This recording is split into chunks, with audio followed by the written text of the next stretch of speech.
Fake breaking news. Donald Trump has banned the Royal Marines in toto, in their entirety, from visiting America.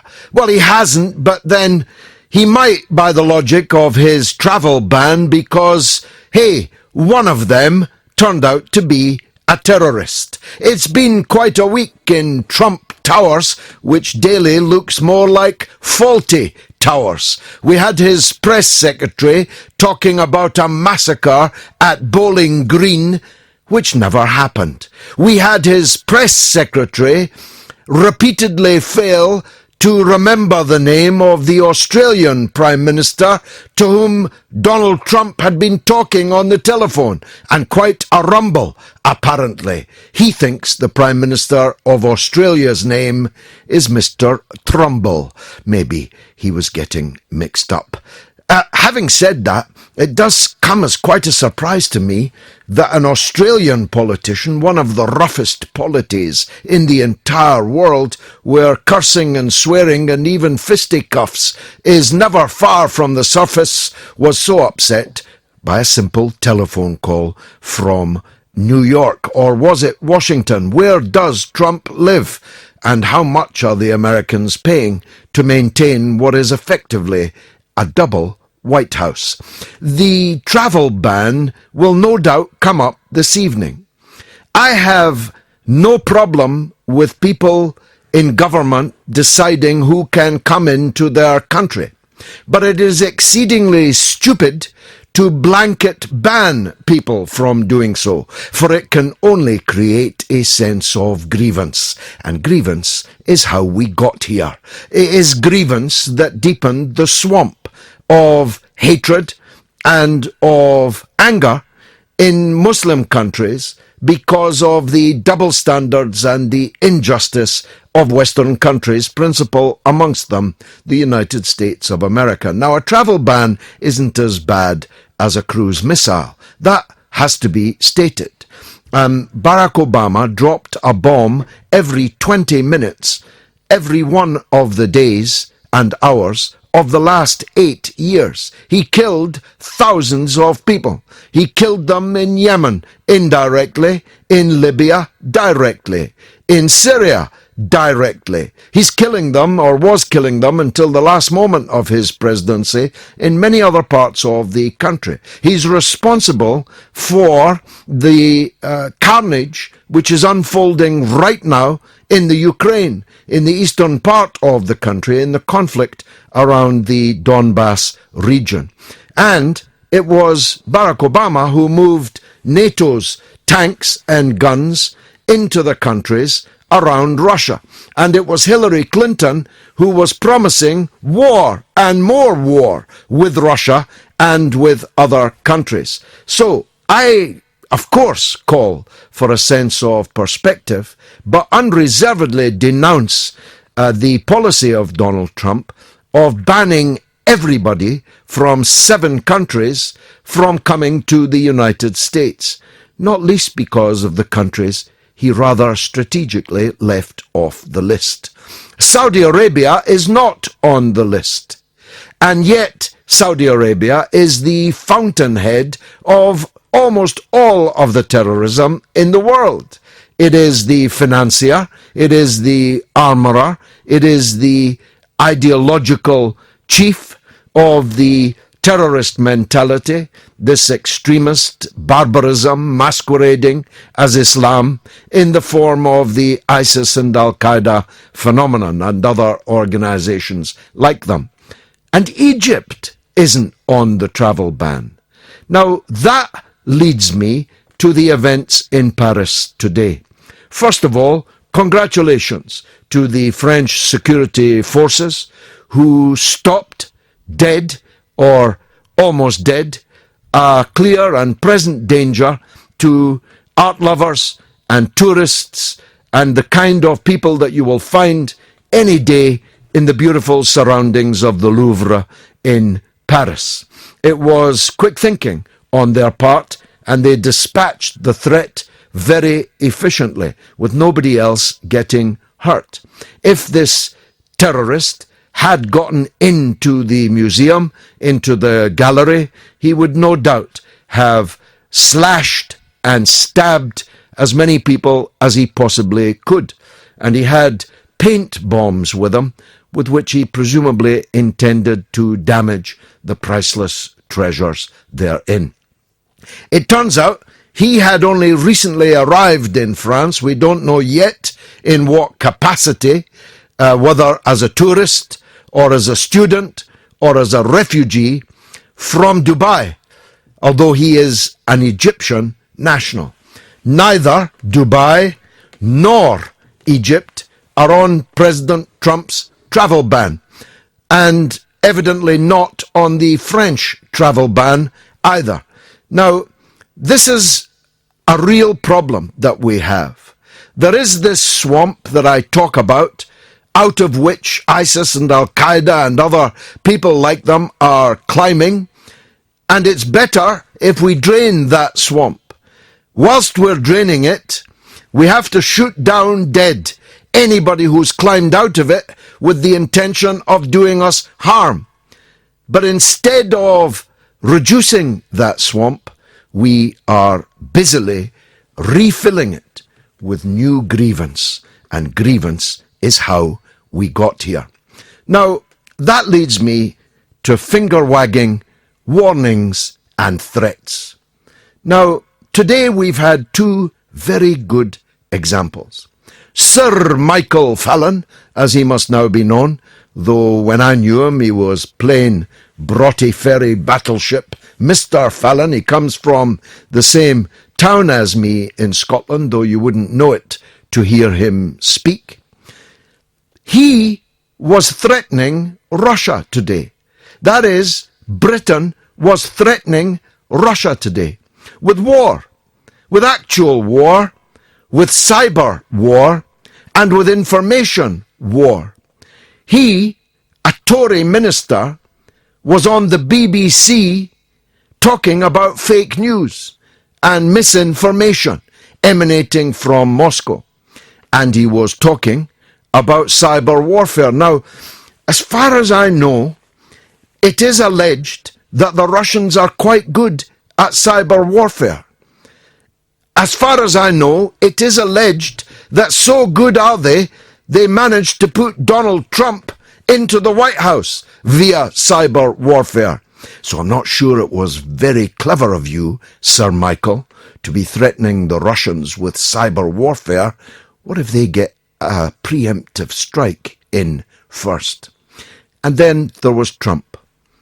Fawlty Towers was very clear, it seemed, at the United Nations last night in New York. They said that sanctions on Russia will not be lifted as long as the Crimean Peninsula remains outside of Ukrainian government control. Well, that's a declaration of war. I learned just 2 hours ago from an official in the Trump administration who should know that the ambassador to the United Nations was not speaking for President Trump when she said that. In which case, why is she the ambassador to the United Nations? Trump is now going to have to crawl back from that statement that she made, or he's going to have to sack her, or he's going to have to go along with it. And lastly, the Trump administration was making the most brazen, the most aggressive, the most warlike threats today and yesterday against Iran. I spoke to a red wine drinking, mullah hating Iranian this afternoon. He fled his home country when the Ayatollah Khomeini's revolution took place. He has nothing, zero, in common with the Iranian regime. But he told me this: the entire Iranian people, whether with the regime or against the regime, will give the last drop of Iranian blood to fight America if it lays a finger on Iran. And you know what? I'm sure that he is right. Mr. Trump, get off the war horse with Iran, because if you don't, you will ineluctably end in a conflict with a country that's not just capable of standing up to you, but would rather relish the prospect of standing up to you. Iran is not Iraq. Iraq was a broken-backed country with a dictatorship hated by at least half of the people, that had been enfeebled by sanctions for decades before you invaded it. And look how that went. Iran is none of those things.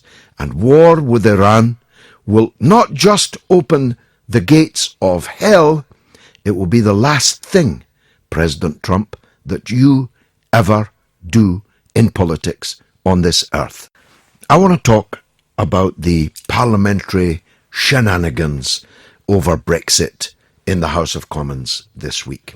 Of course, it was a landslide victory for the triggering of Article 50, as it should have been, as Article 50 is axiomatic upon the result of the referendum, which the government told everyone in an expensive booklet sent to every household in the country was binding. We will abide by the result, said the booklet that came, as did the Prime Minister at the dispatch box. It wasn't advisory, it wasn't a Mickey Mouse, it was the biggest democratic exercise ever to happen in this country, and the result was clear and binding on the members of Parliament. It ought to have been nem. Con.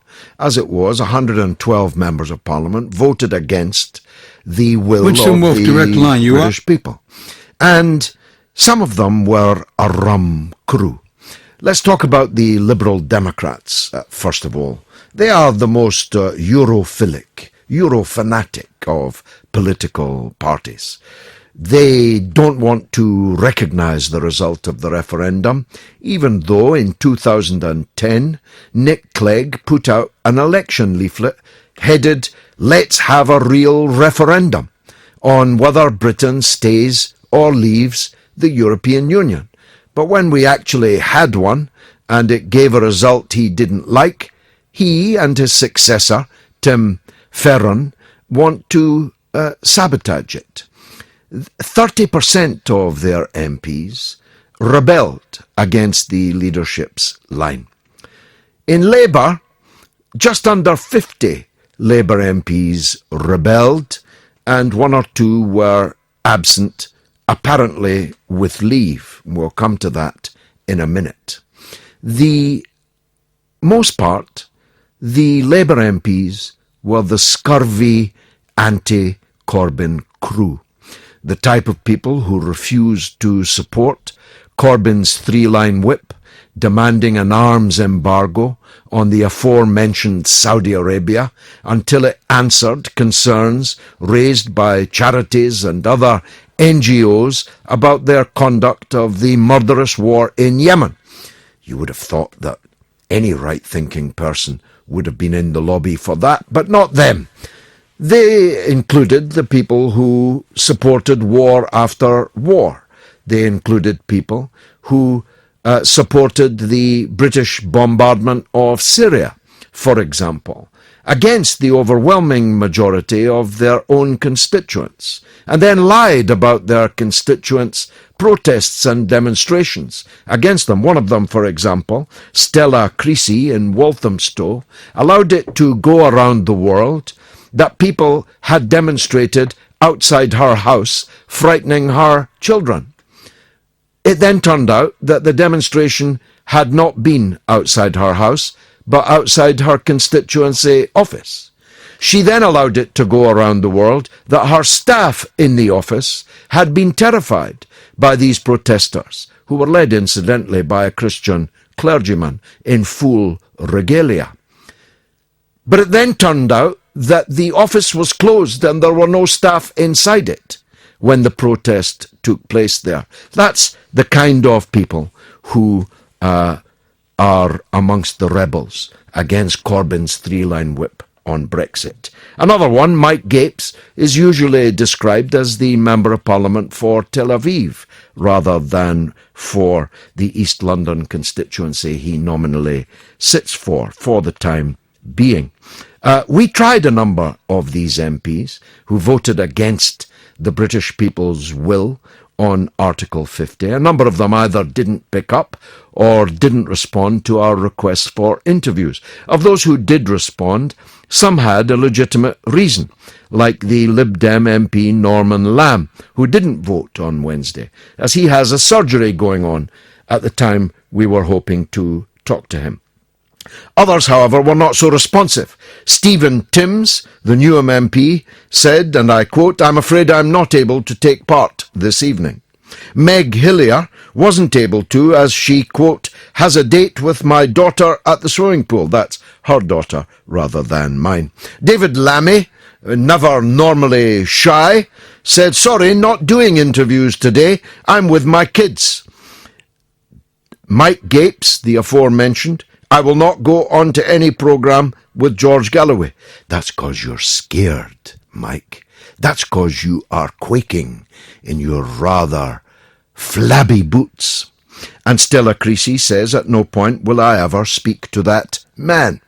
Well, we thought we'd play some actuality. And here's Stephen Timms, first of all. We don't have Stephen. Who have we got? Let's go to Ken Clark. Apparently you follow the rabbit down the hole and you emerge in a wonderland where suddenly countries throughout the world are queuing up to give us trading advantages and access to their markets that previously we've never been able to achieve as part of the European Union. Nice men like President Trump, President Erdogan, are just impatient to abandon their normal protectionism and give us access. Don't let me be too cynical. I hope that's right. Now, that's Ken Clark, who's been in every Tory government since Margaret Thatcher, so he's done quite a bit of damage to the British people, and he wanted to do more to our democracy by completely, flatly defying the result of the referendum, a Euro fanatic. Here's Stella Creasy. Let's hear from her. Make no mistake, we are leaving the European Union. The referendum 7 months ago settled that issue. Today's vote is not about whether you have a leave or remain constituency. This bill is about green-lighting the Prime Minister and her approach to Brexit and her approach to parliamentary scrutiny, to a fast-tracked process devoid of any detail for triggering Article 50 in March when key European allies will have elections distracting them, to the grudging promise of a white paper tomorrow for a vote today to replace the blank paper that we currently have. That was Bomber Creasy. Here's Bomber Gapes, Mike Gapes. President Donald yesterday made a very important statement.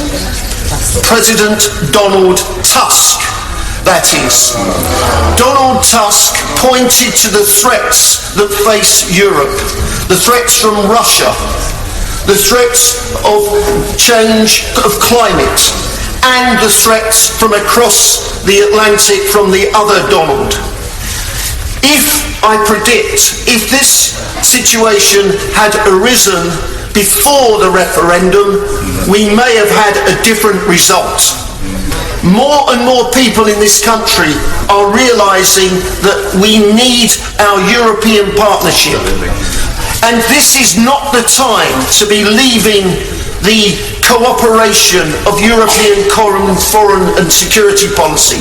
It is not the time to be leaving the European Defence Agency. It is not the time to be leaving cooperation with our European partners.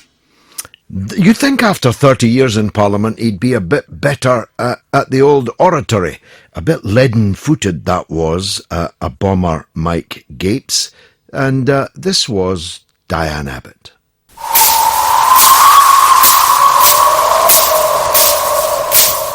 Tumbleweed. She spoke in the Parliament in the late afternoon, and according to newspaper reports, had I think it was a Lafroig, if not another brand of Scotch whisky in a nearby hostelry called the Red Lion with another rum lot of colleagues. But she was too poorly to attend the vote at 7 o'clock. And this has led to a series of feminists and super anti-racists, the kind of people who tell us that Jeremy Corbyn's not sound enough on women and that the Labour Party is too unfriendly towards women, the kind of people who tell us that Brexit equals racism, to launch, frankly, unpleasant attacks on Diane Abbott. Now, I have known her for more than 30 years, and if she says she was ill, I must, of course, believe her, even if some of those don't. But the treatment that Abbott gets from her own colleagues, women and others who describe themselves as women-friendly, the type of attacks that she gets from people who are forever telling us how right on they are, frankly sickens me.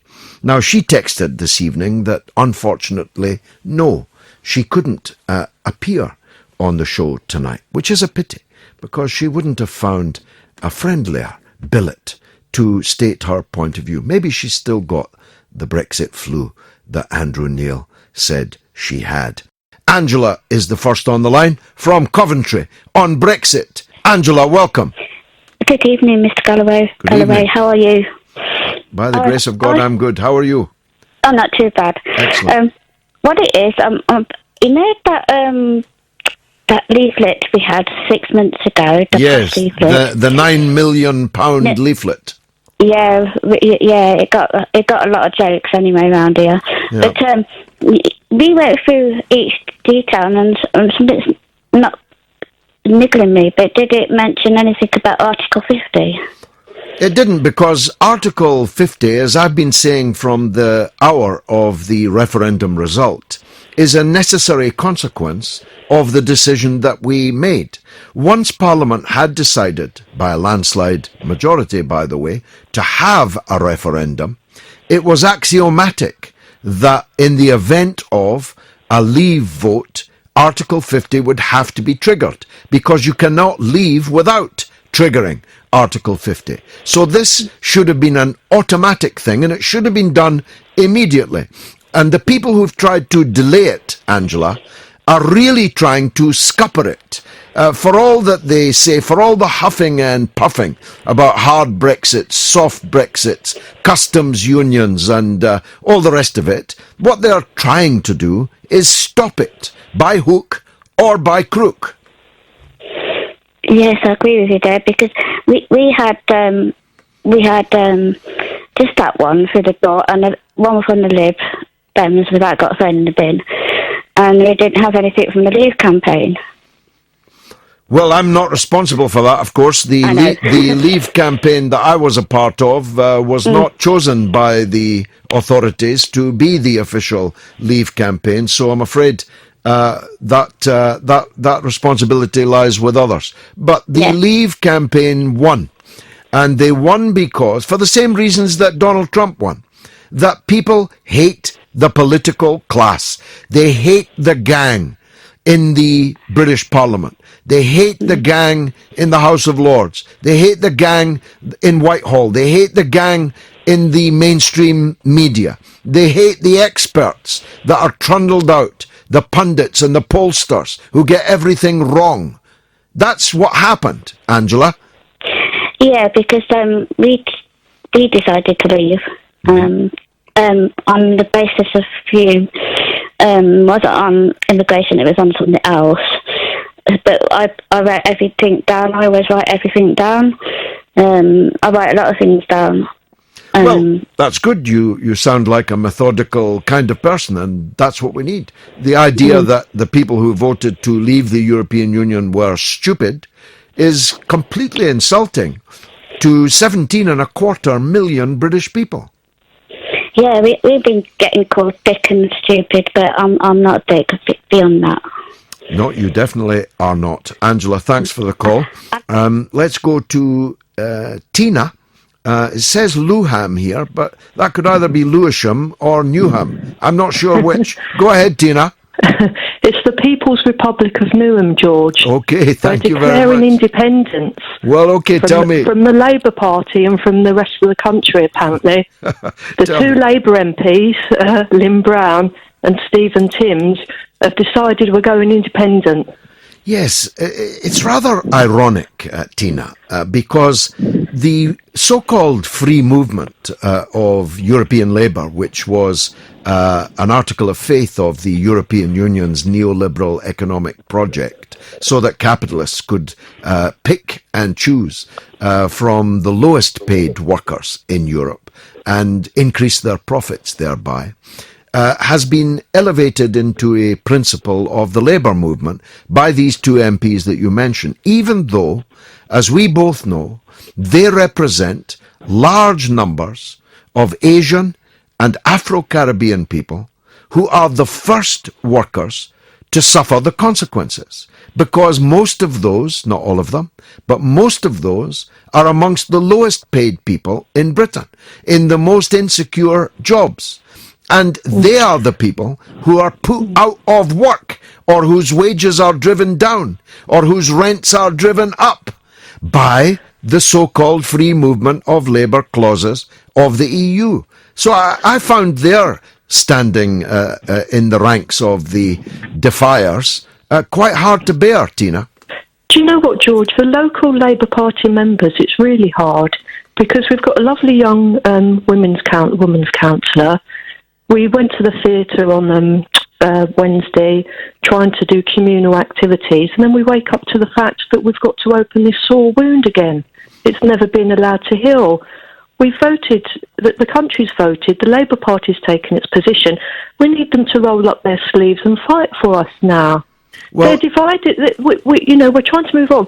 And another thing as well, George, what are they going to say when Ireland want independence and when Scotland want independence, when they've got their independent Newham flags out? Yeah, exactly. Now tell me this. Were they not really just up to their old tricks of undermining Jeremy Corbyn? Was that not really what it was about? Well, it's interesting you say that, George, because there was another election in Newham as well. The mayor, we've had the same mayor since 2005. He's been in charge of the council since since 2002. He's been in charge of the council since 1995. And the 20 wards of Newham, including the wonderful West Ham ward, wonderful Keir Hardie, where I live, 11 wards out of 20 voted to have an open selection. The women's branch did. There was 82 women that turned up on a cold December night to vote for this, and we won. But then there were some affiliates that also got to vote in it. And the affiliates' votes are very dubious. So the Fabian Society voted, and it's just been established that they haven't met for 4 years. They don't exist. So the one that was undemocratic and not transparent has been rubber stamped this week, and the one that was democratic has been voted against in the borough where Keir Hardie, well, there's no statue of him anywhere, by the way, or there's no mention of him, don't know why. Well, he would be a ghost. He would be a ghost haunting the feast, wouldn't he? Because he was Scottish with a beard, and he was real Labour. So they don't like that. Trust me, they don't like that kind of Labour. They need to start doing something for us, George. Does Mr. Corbyn know about this affront to Labour Party democracy? Unfortunately, it's the NEC, and there's a campaign called Trigger Democracy. It was all about the mayoral contest, and the NEC just recently voted this week that everything was fine, but apparently it hasn't been endorsed yet, so there's still a little bit of hope. And when is the mayoral election? Oh, they brought it forward 6 months to exclude all the new members, of course. It wasn't supposed to happen. The nominations weren't supposed to happen until April, but it was all done quickly. There's even the Spectator wrote an article about it. I think there might even be something on The Guardian online as well about it. But we've had all this division, you see. So half the people like the mayor, half the people are trying to have an open debate that will include the mayor as a candidate. So we've got that. We've had a very divided, 50-50 Leave Remain. And then we're all trying to get along now. We're really trying. And then we get this. I can feel it. I can feel it in your voice. Tina, in the Independent Republic of Newham, thanks very much for that call. Now, Simon Brian Anderson tweets, wouldn't it be nice to hear from Diane Abbott? Maybe she might call and explain herself. And Ray from London texts, Iran has no connection to the recent or past terrorist attacks in the UK, Europe or the USA. Please correct me if I'm wrong, George. You're definitely not wrong, Ray. And moreover, Iran has not invaded anyone in the last 300 years. Not many countries could say that. Certainly not our own. Now, Martin, I think, sends an email. I don't agree with Trump's travel ban. I don't agree that Trump's travel ban will incense ISIS so much that it will lead to more recruits for their cause. I'm sure that ISIS and their cronies have got more to worry about fighting Assad. Well, see if I'm right or if I'm wrong, Martin. Let's hear from Omar in London. Go ahead, Omar. How you doing, George? I'm a big fan. Thanks, brother. Good of you to call. I wanted to ask you, George, what do you make of these new sanctions on Iran? And do you think Trump's crazy enough to go to war with Iran? Well, I think Trump's potentially crazy enough to go to war with anybody. So one must be concerned about the belligerence of the language, even if it is expressed unbelievably on Twitter. It would be the first war ever declared on Twitter, and that's beyond satire. The threats to Iran over the last couple of days are very real, and they will be treated as very real in Iran. Now, he has several problems with it. First of all, this deal is not a deal between the United States and Iran.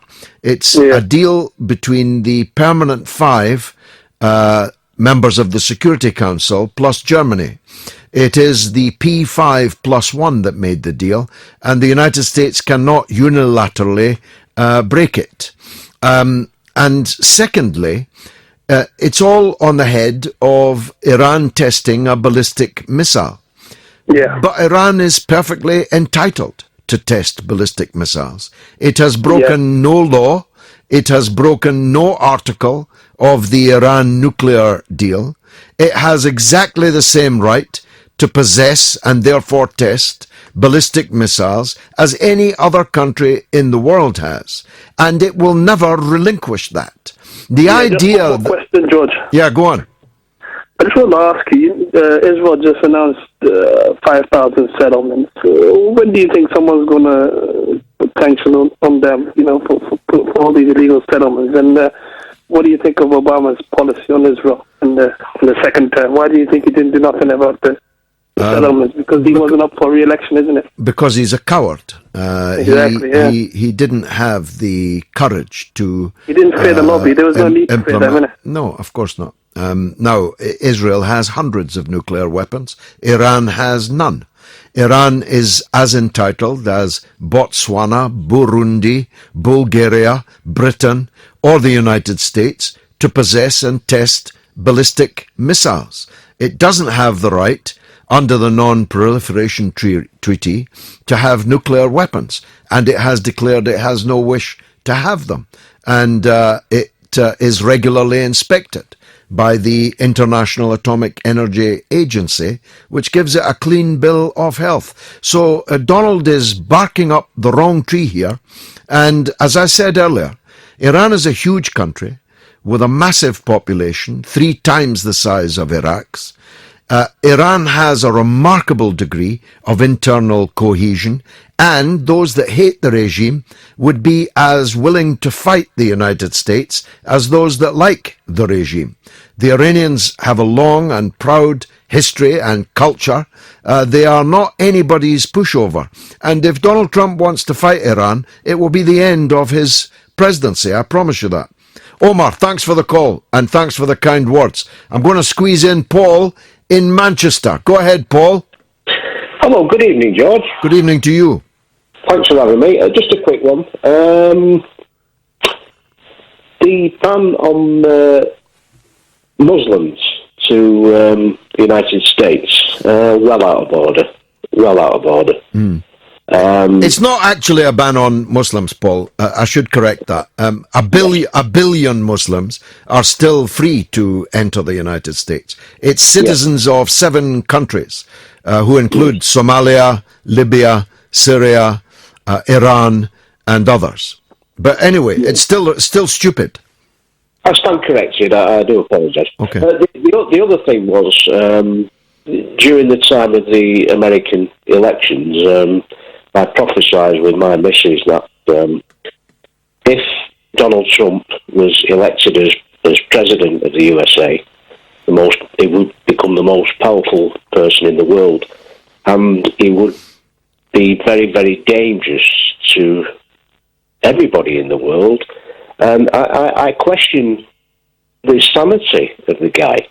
Well, Paul, every American president is dangerous to the world because at the bottom of his bed is a suitcase in which are buttons that if he pushes, the world will end, the human race will end. That's dangerous even if it's Einstein that's sleeping in the presidential bed. And it's definitely dangerous that Trump is. It would be more dangerous, in my view, if Hillary Clinton had been. And it was pretty dangerous under Obama. And as to sanity, Paul, George W. Bush was president of the United States for 8 years. And look at the damage that he done. Yeah, I'll tell you what, before we part company, as you've pointed out to the British media regarding Colonel Gaddafi, and when we rented out, or should I say the Queen rented out one of her spare bedrooms, it wouldn't surprise me in the least if it's going to happen the same with Donald Trump. Is he going to turn up at Buckingham Palace as well? Well, he's been invited by Theresa May well, in fact, he was invited nominally by the Queen, and it was conveyed by Theresa May. It would be very unwise to proceed with this state visit at this time, because the Queen doesn't have enough soldiers. The Metropolitan Police doesn't have enough police officers to police what would be a mass turnout of protest repeatedly over and over again, and I just think it's a red rag to a bull. It would be better not to wave it. Yeah, that's a very good point. But as I say, the world now is a very dangerous place. Very dangerous. Just as dangerous as when the war to end all wars, 1914, 1918, when that Lance Corporal came crawling out the trenches in 1918, only to look what happened to us. Yes. Or, look what happened to the world. Yes. When he came to power. It's a very, very dangerous time, a very turbulent time. There's a big change going on. I think that Trump represents a decisive switch in the strategy of Western countries, and the consequences of it, some of which will be negative, some of which could be positive, will be quite profound indeed. I think we have a situation where the old world, pre-Trump, is no longer able to rule.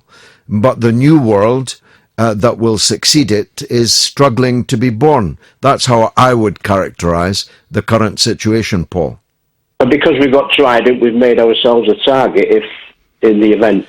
Well, this is the lunacy of this pipsqueak. He puts the squeak into the word pipsqueak. Fallon today, choosing an audience of children in St. Andrews to threaten Russia, which has thousands of thermonuclear weapons. We have a tiny handful of thermonuclear weapons, which we now know are not capable of discerning which continent, never mind which country or target, they're supposedly aimed at. Our Trident exploded in the Caribbean, about to hit America when it was supposed to go to an entirely different continent. So the idea of Britain threatening Russia with war and with cyber war is just about the craziest thing that I have seen from a British minister in recent times. They'll be lucky if Whitehall's computers are still working tonight. They'll be lucky if the Trident submarine computers are still working tonight. Would you threaten somebody that you've already told us are the world's experts on cyber warfare? Would you threaten them with a preemptive cyber war strike? I certainly wouldn't. Paul, it's been a pleasure talking to you up there in Manchester. Ford tweets, either ban them all, plus Saudi Arabia, or ban none. Don't pick and choose. Make America sensible again. I'm not sure when America was ever sensible. You see, this is one of the problems that I have.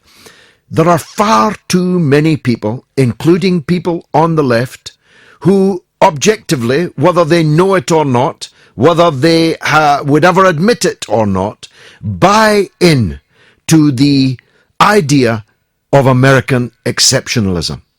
America is not exceptional. There is no free world. If there was a free world, America wouldn't be its leader. It is not our leader.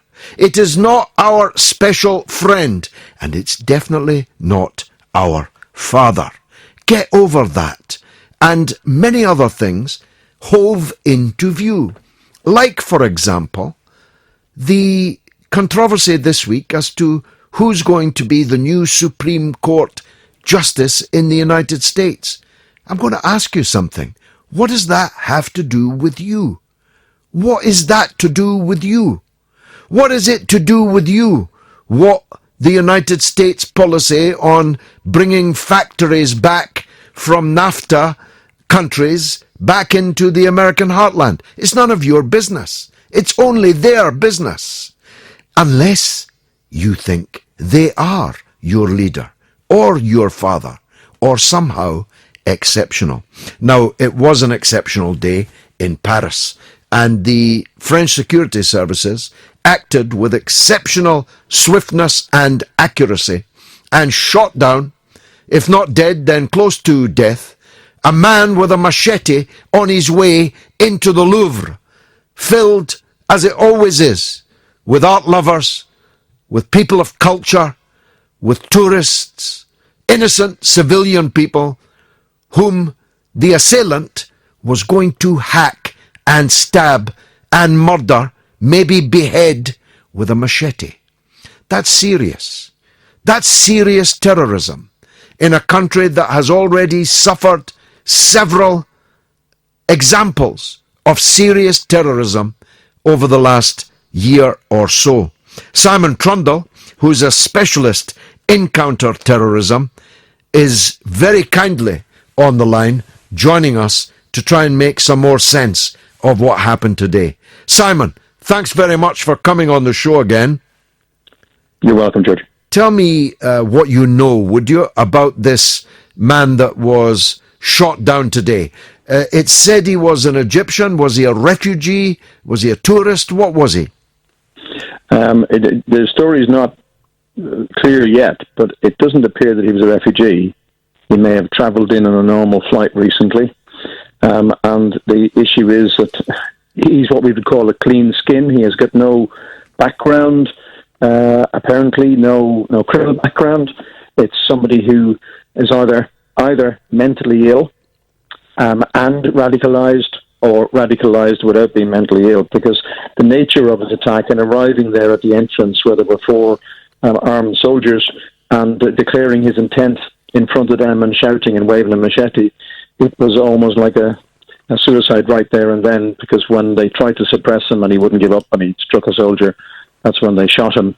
So it's a little bit unusual, but sadly, George, this is the way that the battle is going to go in the future, because in the past, at least, when we had 30 years of terrorism in Northern Ireland, you had an idea of two sides, you had an idea of which community or even how people would operate.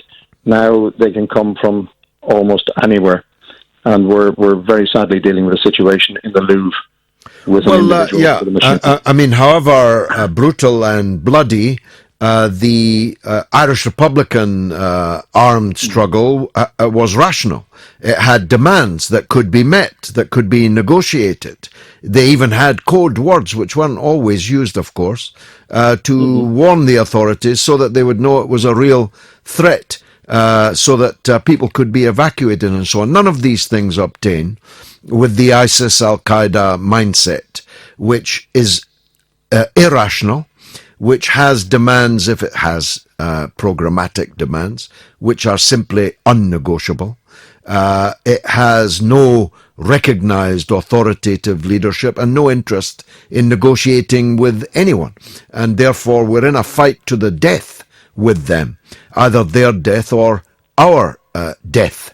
And France appears to be, along with some other European countries, but France especially, the number one target. Why do you think that is? I think if you look back at some of the recent issues in France, where France began to ban the burqa and began to obviously make what I think were unwise decisions in terms of trying to enforce the burqa ban, trying to, and basically incite people. Even the burkini, remember that one last summer? Yeah, the burkini, and then go a little bit further back, and you had the riots in France, in predominantly Muslim areas, where there was very high unemployment, where young people were basically knew themselves they were condemned to long-term unemployment, they weren't going to get jobs, etc. So in France, they've had this kind of incitement going on for a while now. It doesn't take too much to then radicalize people who feel disenfranchised, who feel there's an attack against them, who feel that the government against them. And that's where it started. It started as homegrown terrorism. Yes. And now it's coming to people saying, I will go to France. And France is trying to close its borders.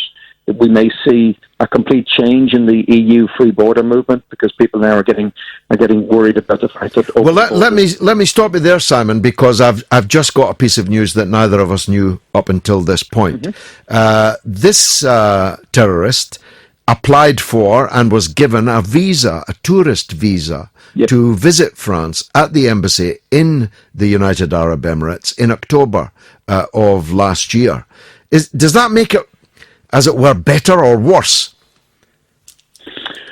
The problem is that people are used to moving freely around the world, and if you don't have a criminal record, you can apply for a visa to go to most countries. At the moment, not so easy from several countries to get to the US, and countless thousands of people travel for the intent of holiday, vacation, whatever, visiting family, absolutely innocently.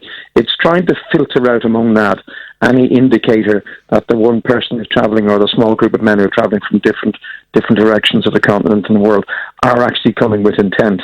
And here you have somebody who's come, and they say machete, a long-bladed knife. I mean, he could have flown into France and walked into any hardware store or any... And bought it, sure. And bought it. It's not a sophisticated attack, that's for sure. It's not like the Bataclan with different units operating in different places in a coordinated attack. It's one guy who may or may not have been crazed with a long knife.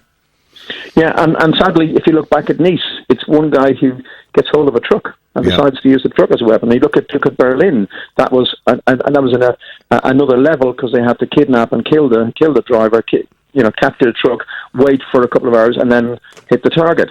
And this is the worst possible scenario for security services because, unless somebody from within a community knows that somebody's going to do something and passes on the information, then anybody can be innocent and unobserved right up to the moment that they act. France has been on high alert.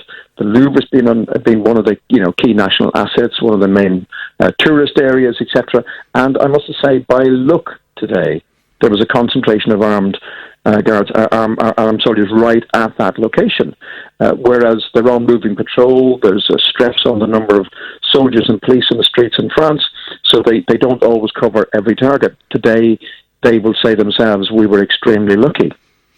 Now, it's again further information. He bought 2 machetes in the Bastille area last week.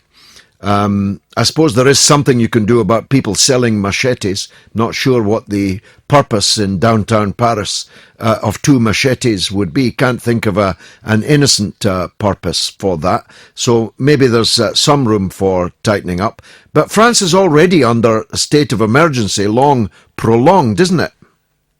It is, and it's been going on now for a couple of years in France, effectively, because they never relaxed down from the attacks where we had on the gas plant where the worker effectively killed and beheaded his boss. I mean, they've had a real, Bataclan and everything else. They've had Charlie Hebdo. They've had a nightmare a number of years, and as the president said, Hollande, this is a generational struggle. This is not going to be over in 6 months. No matter how many soldiers we put on the streets, no matter how many police we have, it's not going to be over. Now, how we win this in Northern Ireland, it was part of hearts and minds. It was part of a political process. As you said, they gave code words, although Enniskillen was an example of how to actually use confusion to create more deaths. But generally, they gave code words. Here we're dealing with somebody who once when they're released and committed to an act, they will not stop. They will commit the act. Now, whether they're stopped by security services.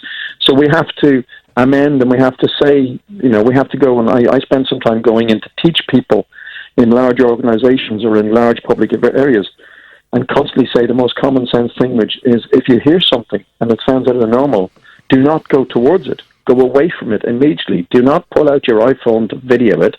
Do not say, oh, what's that noise, and move towards it. Get out of the area, run, hide, tell. And if people do that, in the Louvre today it worked because as soon as the shots were fired, they had an emergency contingency plan. They marshaled people into areas with security guards, armed security guards, and then they had a phased evacuation. So they got them out of the troubled areas.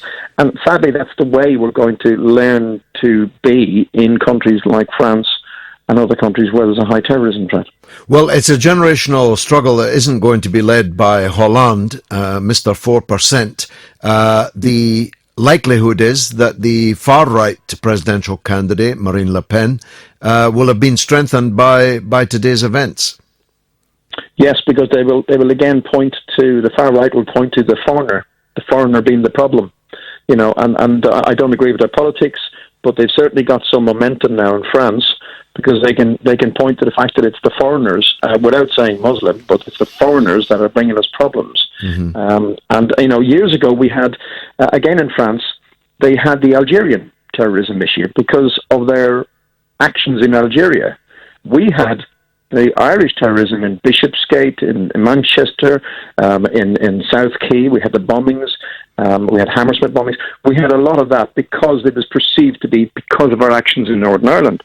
Can we turn to that briefly, if you've got time, if you'll indulge me, Simon? This is an extraordinary story today about the Royal Marine, convicted of working with and indeed being the armourer of dissident Republican terrorists.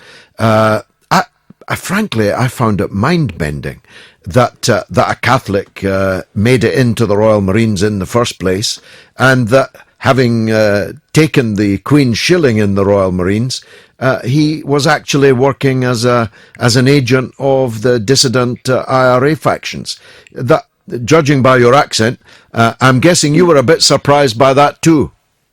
Well, I've met over the years many Irish Royal Marines who have served with great distinction, and there is a tradition of Irish and Catholic and Protestant going into, and that's from Southern Ireland and Northern Ireland, going into the Royal Marines or going into one of the other regiments. Well, I stand corrected.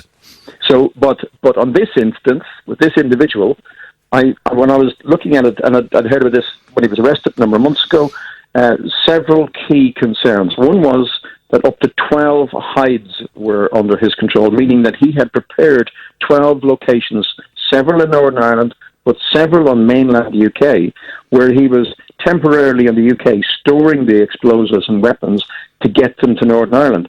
So lots of things have to be bottomed out. How on earth did a Royal Marine get the equipment of Claymore anti-personnel mines out of a store without somebody logging them. How did he get them out of the barracks? Where did he hide them? How long did he hide them here? And then how on earth did he get them to Northern Ireland? More than likely, it'll turn out that the kind of underground network of trucks doing deliveries over here and going back to Northern Ireland, because we'd relaxed on truck searches, East dividend, etc. More than likely, they used some kind of a transport network just to bring it back in small quantities, and then to bury it in Northern Ireland. And then they look back and they how did a Royal Marine, whose face appeared in the unpublished IRA newspaper in Dublin about him being beaten up by a bunch of loyalists, and how on earth was that not picked up? Why would unpublished, the IRA newspaper, be publicising him, and he would allow them to have his photograph in it?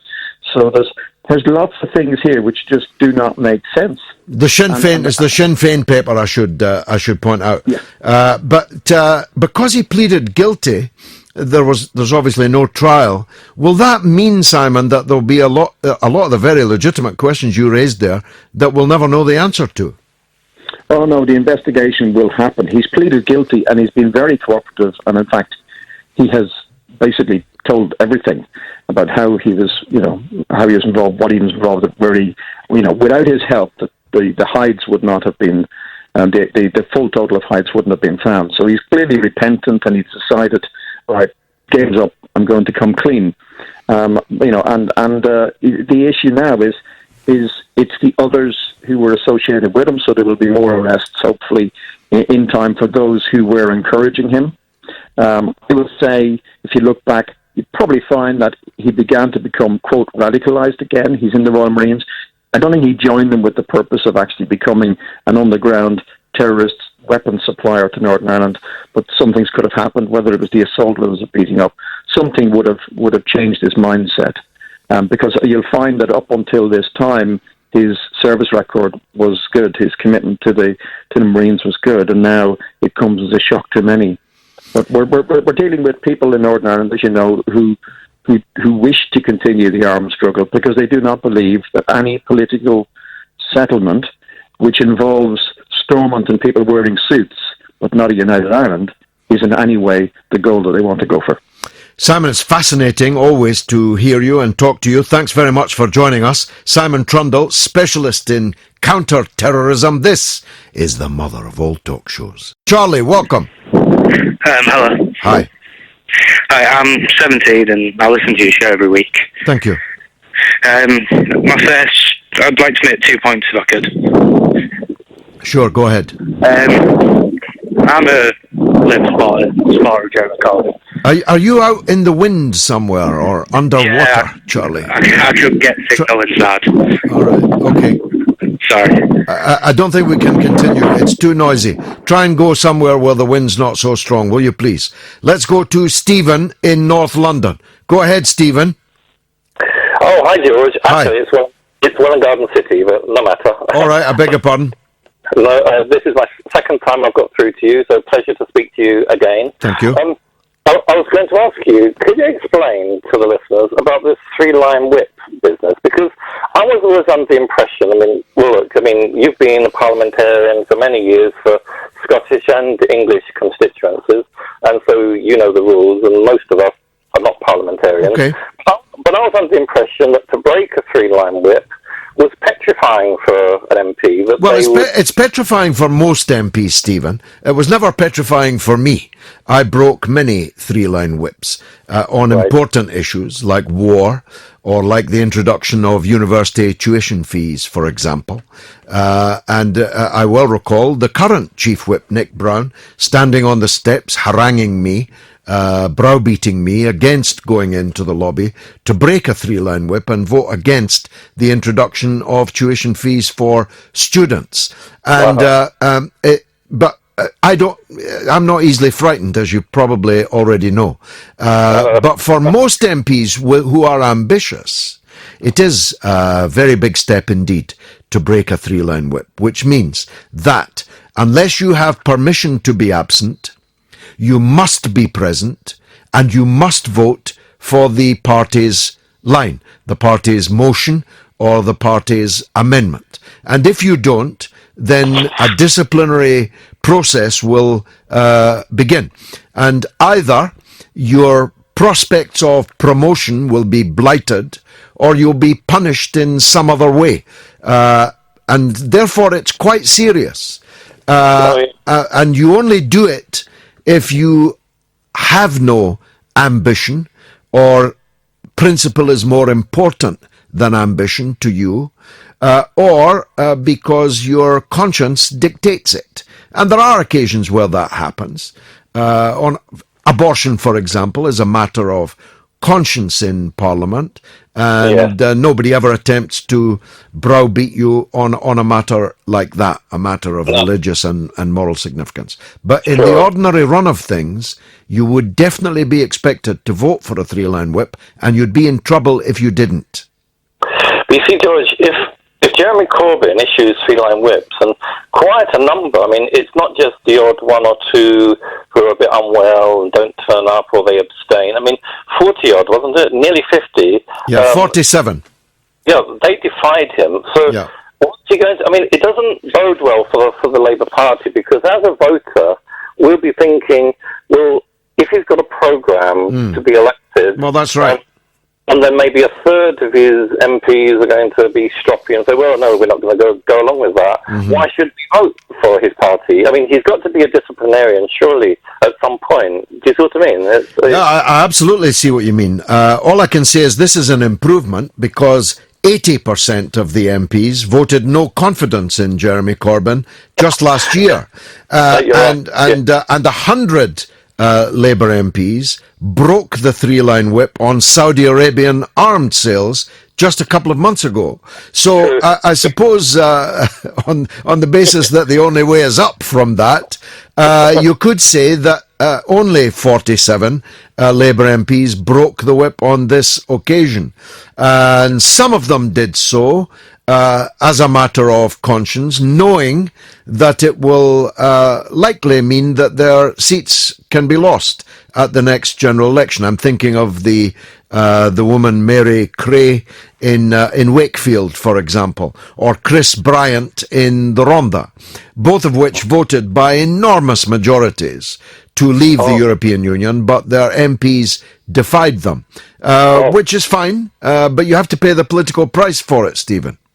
Now, which way did Wally vote? Wally didn't just vote against the party's line. He voted against well over 60% of his own constituents, and he said here on Talk Radio that he felt Churchillian in doing so. I think he must have meant that nodding dog in the adverts for Churchill Insurance. He can't surely have been comparing himself to Sir Winston Churchill. But you never know, Stephen. Thanks for the call, my friend. I hope that clarified these matters. Now, we've managed to get back Charlie in Holt, young man who wanted to ask some important questions, and I hope he's out the wind now. Charlie, go ahead, son. Hello. Hi. Yeah, I'm out of the wind now. Okay. Go ahead, my son. question would be, do you think Corbyn will ever get rid of the Blairites, as you could say, out of the party and people undermining him?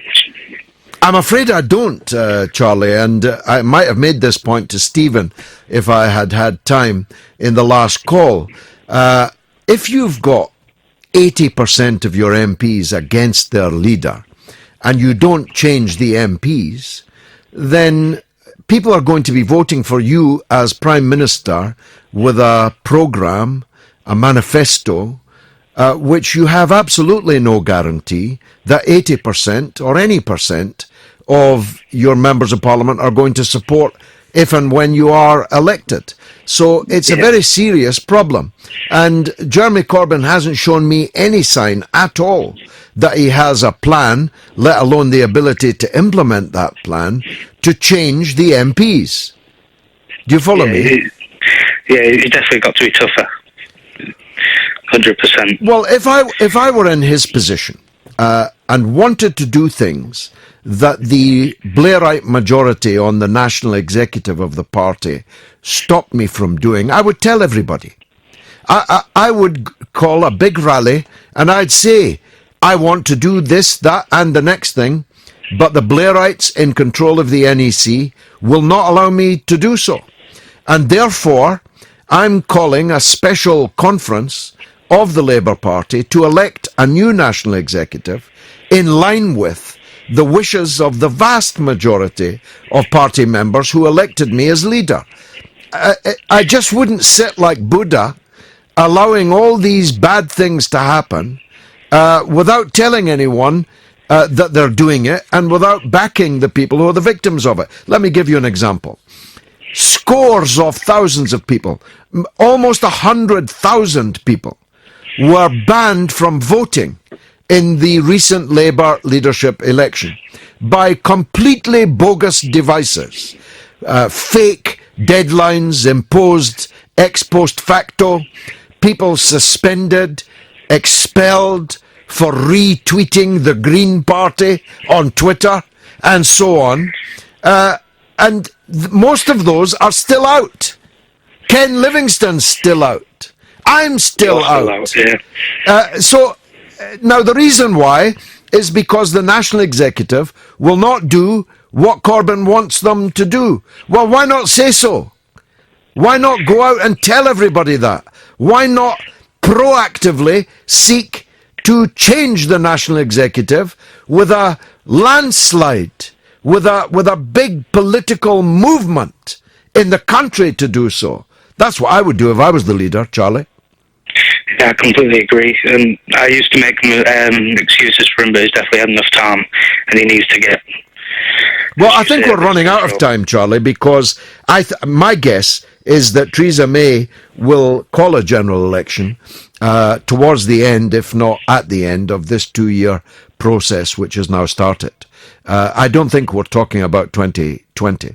I think we're talking about an early general election. Now, Parliament would have to agree to have an early general election, but it's very difficult for opposition parties to refuse a general election. Because what you're saying, no, you keep going, Prime Minister. We don't want to test your popularity in the country. It's very difficult to do that. Okay, Charlie. Well, can I make one quick point? Yeah, of course. Well, obviously, as I'm 70, I aspire to be a politician when I am older. Excellent. But I just don't think, when I am at the age where I could become an MP, would the Labour Party still be an option for me, for my political views, would you think? Well, I think no one can answer that, because, as in other countries, everything is upside down. Everything is changing. The situation is absolutely fluid, and it's impossible to say who will be what in 2 years' time, in 5 years' time. You're 17, concentrate on reading, studying, learn as much as you can, learn to speak everywhere you can, and get yourself ready for a political life, and I'm sure you'll do fine. Charlie, it's been a pleasure talking to you.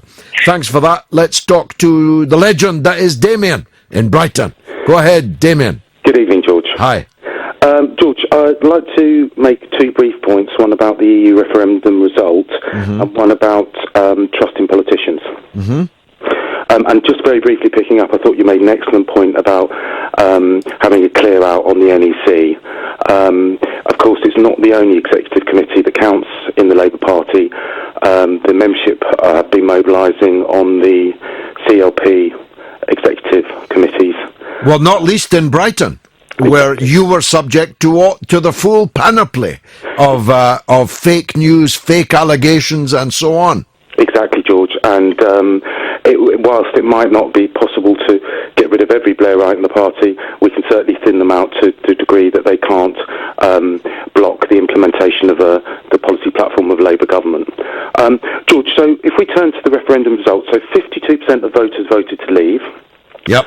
And also, whilst the votes were counted on a local authority basis, research has shown that those votes translate into 420 constituencies which voted to leave. So those who voted to leave won both the popular vote and the constituency count. Now, democratically speaking, George, that's a landslide. Yep, it is. And it was an act of potential political suicide for people to actually refuse to trigger something that was an axiomatic consequence of the decision that the referendum took. Exactly.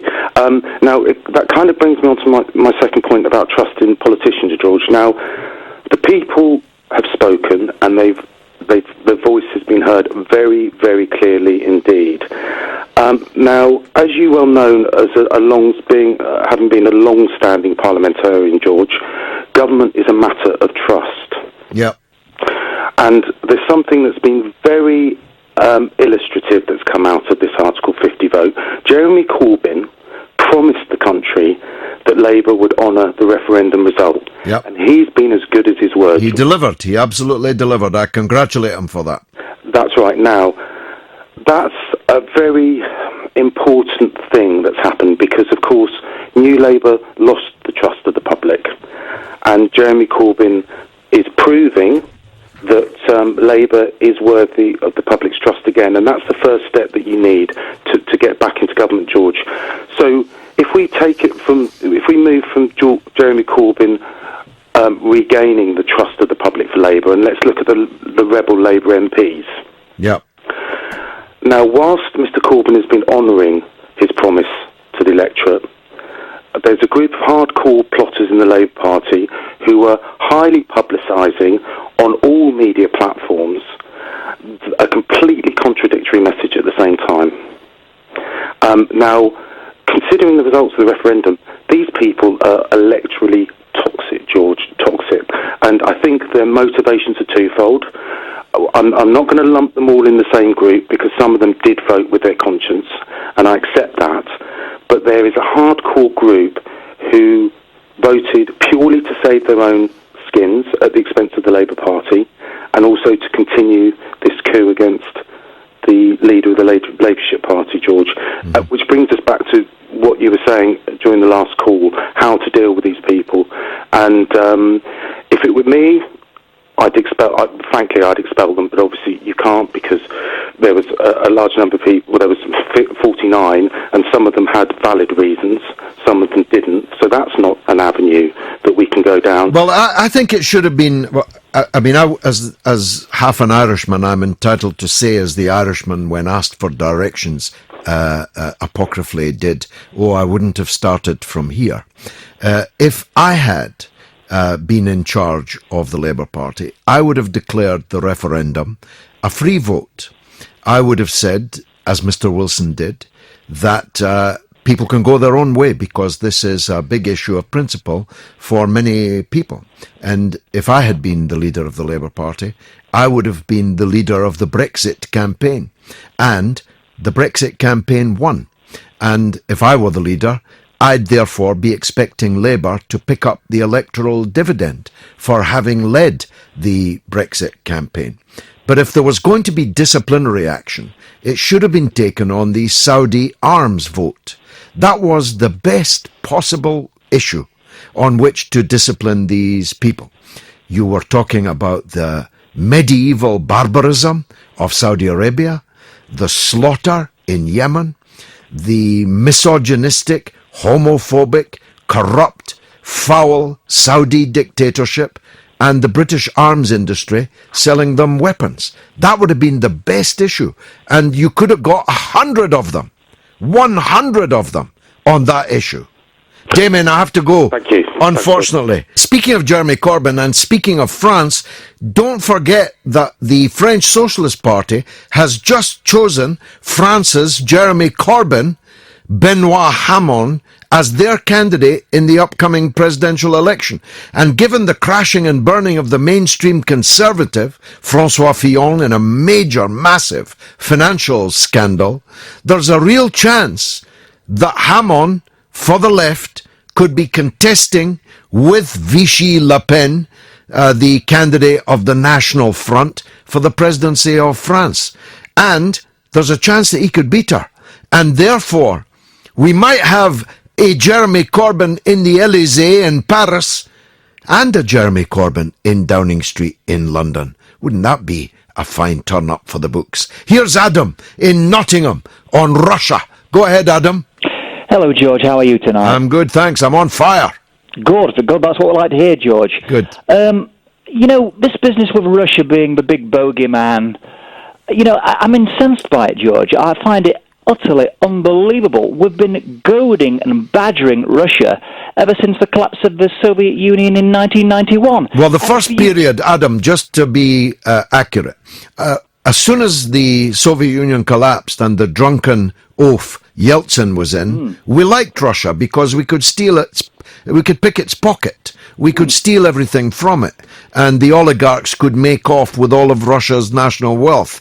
The real Cold War began when Russia began to recover some of its strength and purpose under Putin, isn't it?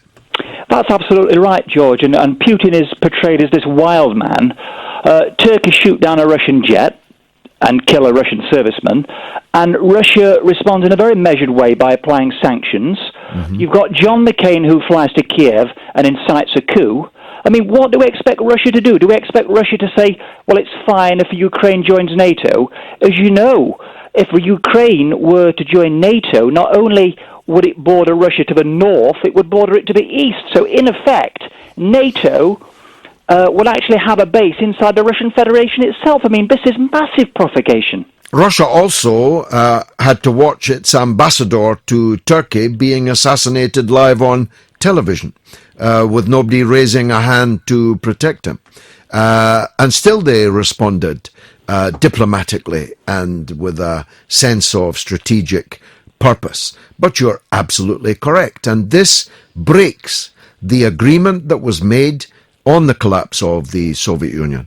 Russia was persuaded to allow the end of the division of Germany on the basis that NATO would not move its tanks, its assets, onto the countries surrounding Russia. I think the phrase that was used, George, was 1 inch. We won't expand one inch to the east. Yeah, and that's been comprehensively broken. And the Russians are more sinned against than sinning. But in any case, we have a US president who's committed, he says, to jaw with Russia rather than war. As Churchill said. Why, therefore, are the little Americas, like Britain, still maintaining a posture of aggressive belligerence towards Russia, especially when the mismatch, I mean, not since Marciano fought Don Coquelle would there have been a mismatch like a war between Russia and Britain.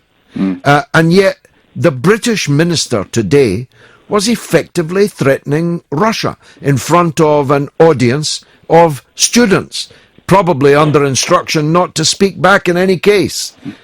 Well, he won't be doing the fighting himself, George, but No, I mean, of course. I have a theory. It's probably an unsupported theory, but I read a book by a guy called William Engdahl called Full Spectrum Dominance, and I think this dates back to the late 70s and the Reagan era. Yeah. I believe that the true intention is Russia has a military budget which is about a tenth of what the United States has, or it's about an eighth or a seventh of what the United States has, about a tenth of NATO. But what Russia has is a very potent nuclear arsenal, and the idea is to put interceptors in all of the Eastern European states to completely knock out the one country that has, real nuclear power, to completely disable Russia. It's not about democracy, it's not about peace, it is about, I believe, and I don't mean to sound wild, but I do believe it's about what is termed as full-spectrum dominance. No, it's a long time since I heard that phrase, Adam, but you're bringing back memories, and you're absolutely correct. Thanks for the call. Robert is on the same subject in London. Let's hear from Robert. Go ahead, Robert. That was such a fine call. He's pretty much taken everything I was going to talk about, except one aspect. Did you see the interview between Andrew Neil and the Ukrainian ambassador to the UK? I did not. I could not bring myself to watch it. Okay, well, you'd be surprised. Well, I'm not sure if you know what they mentioned about it, but they're talking about a referendum to join NATO. Yes. Yeah, which this was actually got to talk to you about, but you just covered it in the last topic. I think that's absolutely outrageous. Well, it's an act of war for Ukraine to join NATO. They were the Russians were promised that if they did not oppose the reunification of Germany, which had caused the deaths of 26 million Soviet citizens in the Second World War, that NATO would not expand 1 inch, as Adam just told us, and to absorb the Ukraine, which is actually, I mean, it's just utterly ridiculous. You could not make that up. I was going to say to people, because a lot of people don't really understand, a lot of people in this country don't understand, if, for example, England was surrounded by, say, Wales and Scotland was a hostile actor to England. Exactly. England will, of course, feel paranoid. They'll, of course, feel edgy. And I don't blame them at all. Russia have been invaded for years. For years, they've had invasion attempts from the West. It is perfectly plausible for them to be able to do this. And just one last mention, if a good book on this and other things which totally changed my mind on most issues was The Deluge by Paul Seuss. Well, I'll look that out. I haven't myself read it. Robert, P. Hitchens recommended it. It was a fantastic book. Okay, thanks for that. Robert in London. 2 great calls in a row there. Let's try and make it 3. Rick's in London on Obama. Go ahead, Rick. Good afternoon, Mr. Galloway. Hi. Pleasure to speak with you. Thank you. I just listened to I've been listening to your radio show since last year, and I found a bit of an eye-opener, to be honest with you, a bit of a learning lesson. Okay. Thank you very much. No, thank you. But there is something I would like to put as an alternative view on Mr. Obama. Now, I've listened to you and his critique of Mr. Obama's administration, and I would just like to say, in regards to Mr. Obama, is that basically, although he may have killed a lot of people, I would like to say that the only country that has been at war every decade since the Second World War has been America. Every year, not every decade, every year. Well, I wait with every year, but thank you for telling me that. Mm-hmm. No other country has done that, which means that every president sitting, coming, leaving president has either had a war, or started a war, or continued a war. Yeah. Now, there's one president I heard you spoke very glowingly of, and he spoke in terms of ending the CIA. He talked about bringing the war into Vietnam, and look what happened to him. Yep. I'm only thinking out loud, when Mr. Obama is being briefed, is he also conscious of the fact that the war machine within America has to be kept going because it's bigger than him, and he himself could possibly become a victim unceremoniously as a predecessor of his. This is what I'm asking myself. Well, it's why I called him a coward. And I think it's entirely justifiable as an accusation. And I blame him more than I blame the others, because he knew. I know that he knew. He was the most professorial president that we have ever had. The guy he succeeded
Jeff Cole has emailed, the Russian-Iran paranoia we and the States suffer from, do you think there is any justification for this, or is it to keep us in a state of fear, to justify the arms sales and to sustain the oil dependence? Well, no doubt that those are amongst the reasons.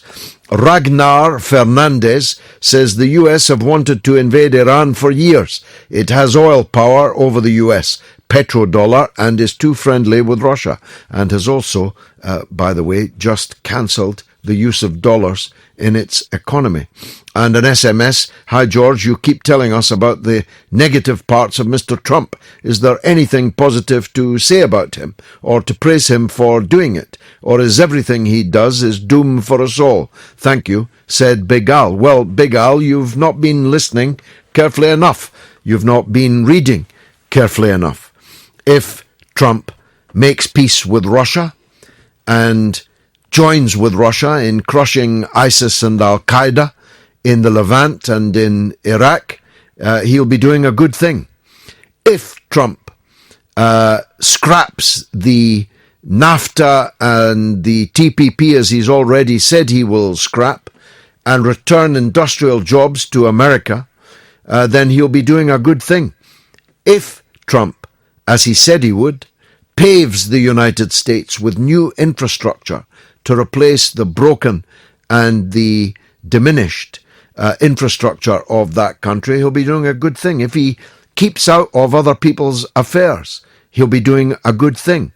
But early signs are that he's not necessarily going to do everything that he said he would do. Now, it's only been a couple of weeks, and some of the things that he's done and said are very stupid, as I have pointed out. There are also some signs that his administration is chaotic in the extreme. For example, his ambassador to the UN said just last night that there would be no lifting of sanctions on Russia by the Trump administration as long as Crimea remains a part of Russia.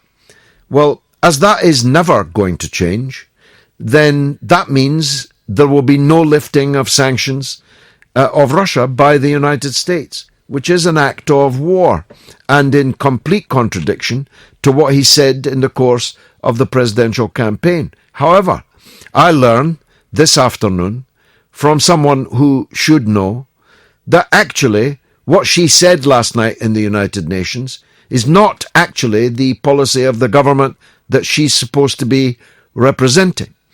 And we've had this extraordinary collection of blunders by key aides to Trump, some of whom very definitely do represent him. Sean Spicer from the Emerald Isle, and now the press spokesman for the president, has been breaking all records of foolishness. Kellyanne Conway, whom I've rather admired actually for the eloquence and courage that she's shown in very hostile media interviews, invented yesterday a massacre that never happened and prayed it in aid of a policy which is frankly indefensible on practical for practical purposes. It's not a question. Of course, the United States, in principle, has the right to stop immigration or even refugees from a particular country. They do, in principle, possess that legal right.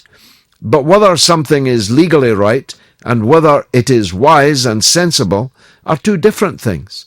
If you do something that's going to achieve the exact opposite of your stated purpose, you're being stupid, even if you're acting within your rights. But she invented something called the Bowling Green Massacre and prayed it in aid of Trump's travel ban. And then, of course, everyone started looking for the Bowling Green Massacre, which never happened.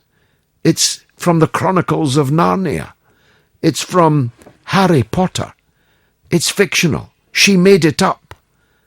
And she did it as the president's spokesperson. And there's the fiasco in the UN last night that I mentioned earlier.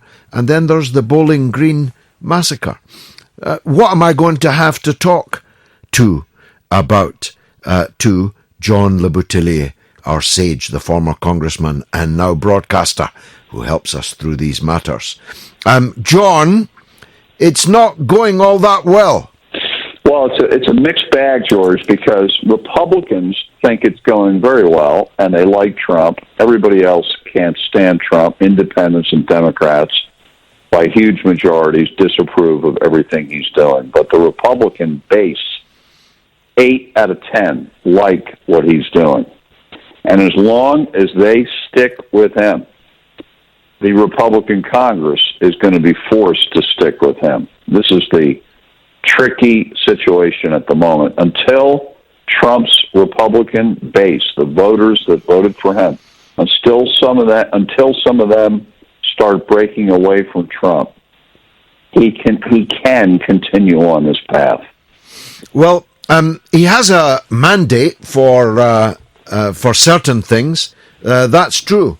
But he's not necessarily following through on that, although I grant you it's very early days. Now, you and I have a different view about sanctions on Russia, but there's no doubt that Trump led people to believe he wanted better relations with Russia.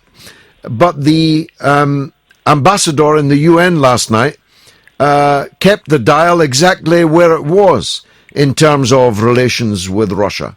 That's going to make Russia very angry. His threats to Iran by Twitter, we may be in for the first war ever declared on Twitter, have caused a very great deal of reaction in Iran, which has now moved on to action stations, expecting some kind of aggressive move by the Trump administration. And this was a man who said he wasn't in the business of regime change and war across the world. John. Oh yeah, and there's even more. There's even more, George. I mean, he ticked off the Mexicans. Well, he threatened Mexico with troops, didn't he? He threatened to invade Mexico with troops, and the Mexican president before that had uninvited himself to a meeting in Washington. And the next thing you know, the Mexicans say they're going to talk to the Chinese about trading with them. Canada, they're talking to the Chinese about oil deals with them instead of the United States. Everything Trump does, he doesn't think it through. He's impulsive. He's temperamental. And he's got a lot of, I think, mental illness, actually, or emotional illness, so that if you flatter him, he'll go along with you, but if you cross him, he'll just blow his top. And that's been happening on these phone calls and in these meetings. Now we have another thing that's happening. Several of the business leaders now are no longer afraid of Trump the way they were because of getting tweeted about all the time, and that even can drive your stock price down. Now they're hearing it, George, from their customers, that we don't like you cozying up to Trump. And so business leaders are beginning to back away from Trump, snub him, not come to meetings. A couple guys today blew off the meeting, Bob Iger, and another guy didn't come to the White House after originally agreeing to come. I think that his personality is not suited for politics in the long run.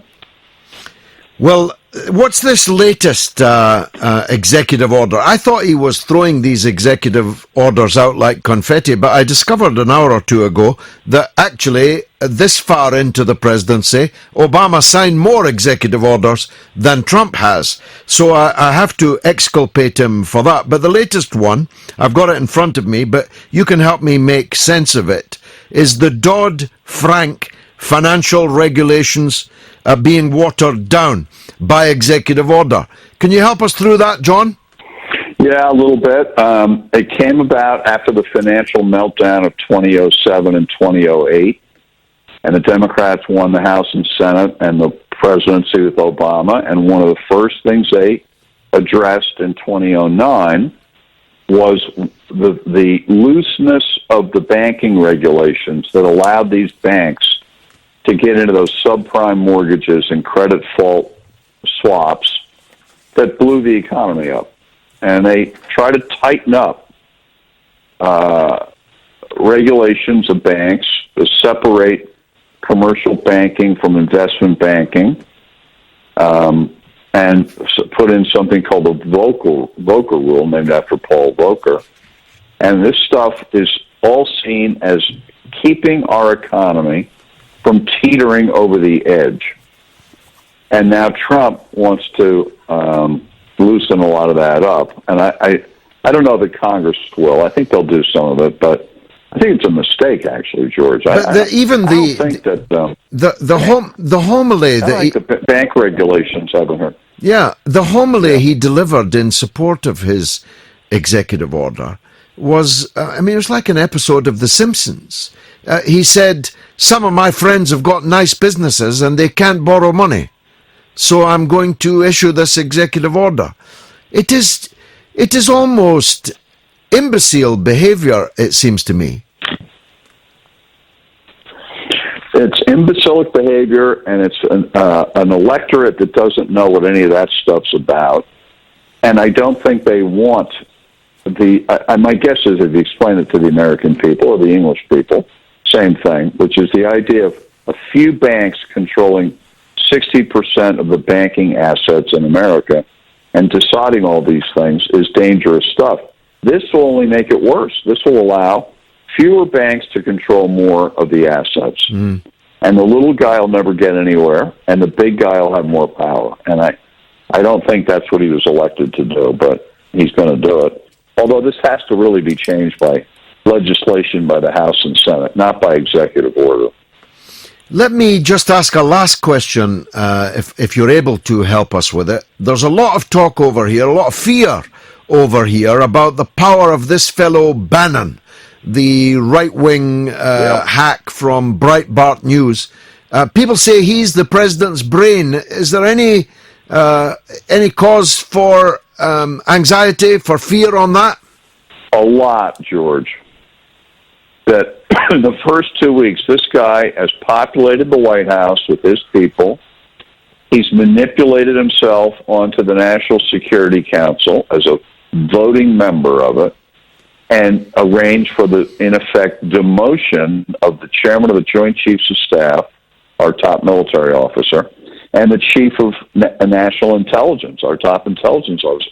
They are now not permanent members of our National Security Council, which is an important inside the government body that meets mostly about foreign crises and tries to come up with a couple of options to give the president. And having Bannon on that thing and those other guys not on it, it means Bannon is taking over the formulation of foreign policy and economic policy, and basically he's running the White House.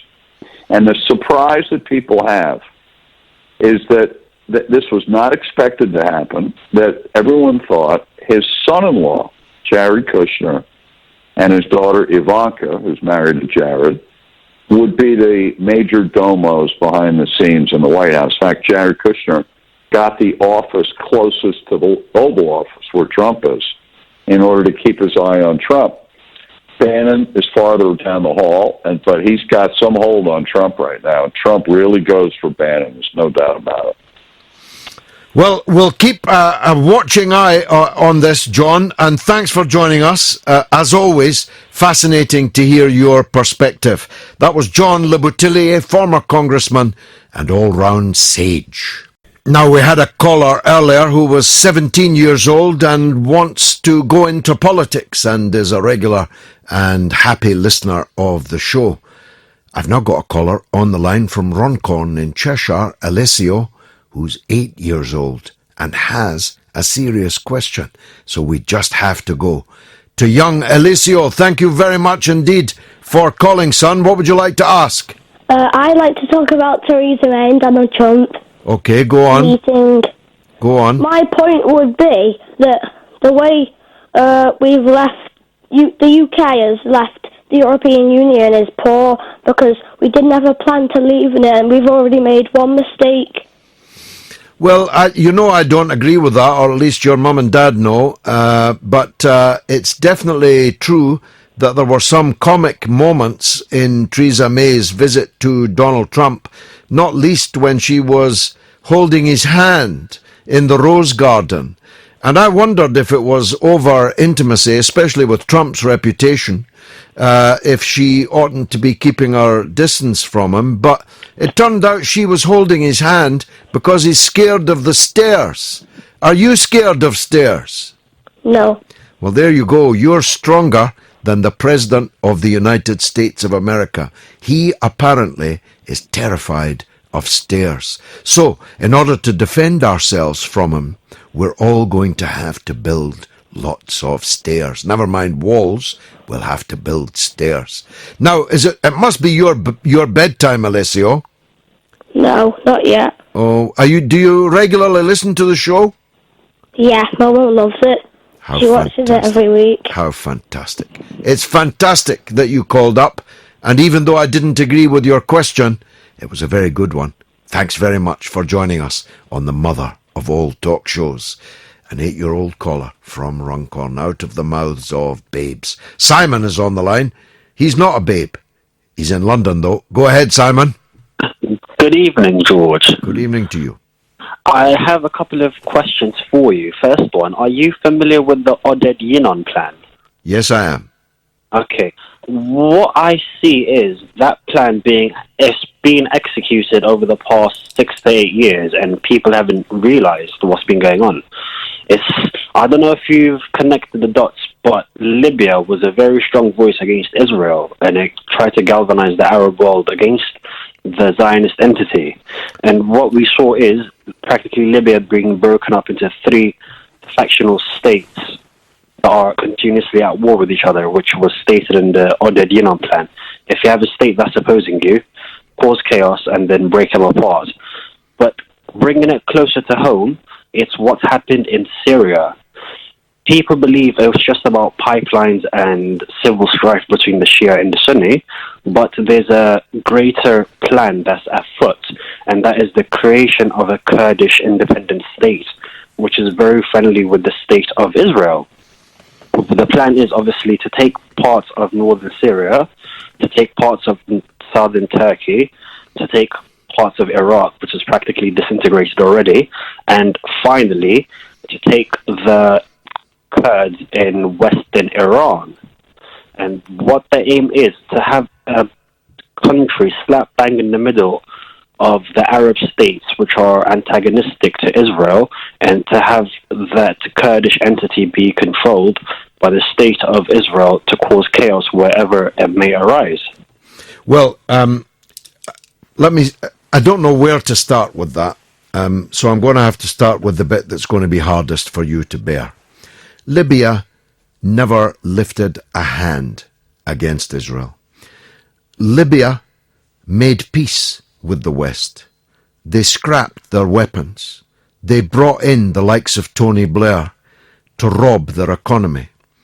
Libya turned its back on Arab affairs at least 20 years ago and became involved more and more with Africa.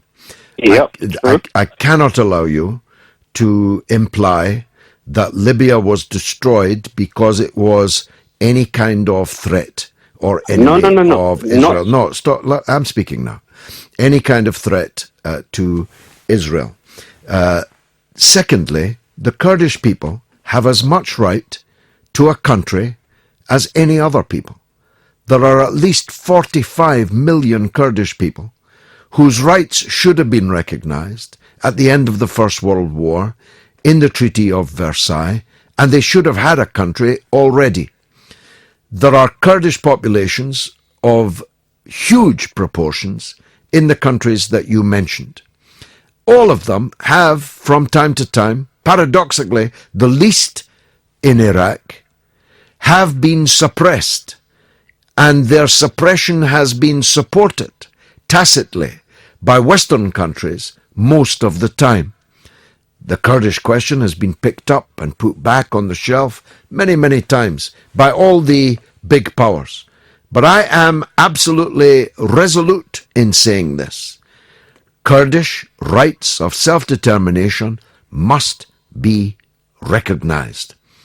As for the rest of what you said, in terms of Syria and so on, I have no doubt at all that Israel wanted to see Syria break up. I can't imagine that they wanted it to be ruled by ISIS and Al-Qaeda. If they did, they're stupider than I thought. But they definitely want to see division and breakup of Arab countries, as do many other powerful forces. And I'm against it. Thanks for your call. Rena is in Newcastle. Go ahead, Rena. Hello, hi, Mr. Galloway. First, I'm a big fan of yours. I'm an Iraqi student at Newcastle University, and what an inventive name for a show. Thank you so very much. pleasant to listen to you always. Thank you. And you're studying in Newcastle, are you? Yes, I am. Excellent. How fantastic. Go ahead, Rena.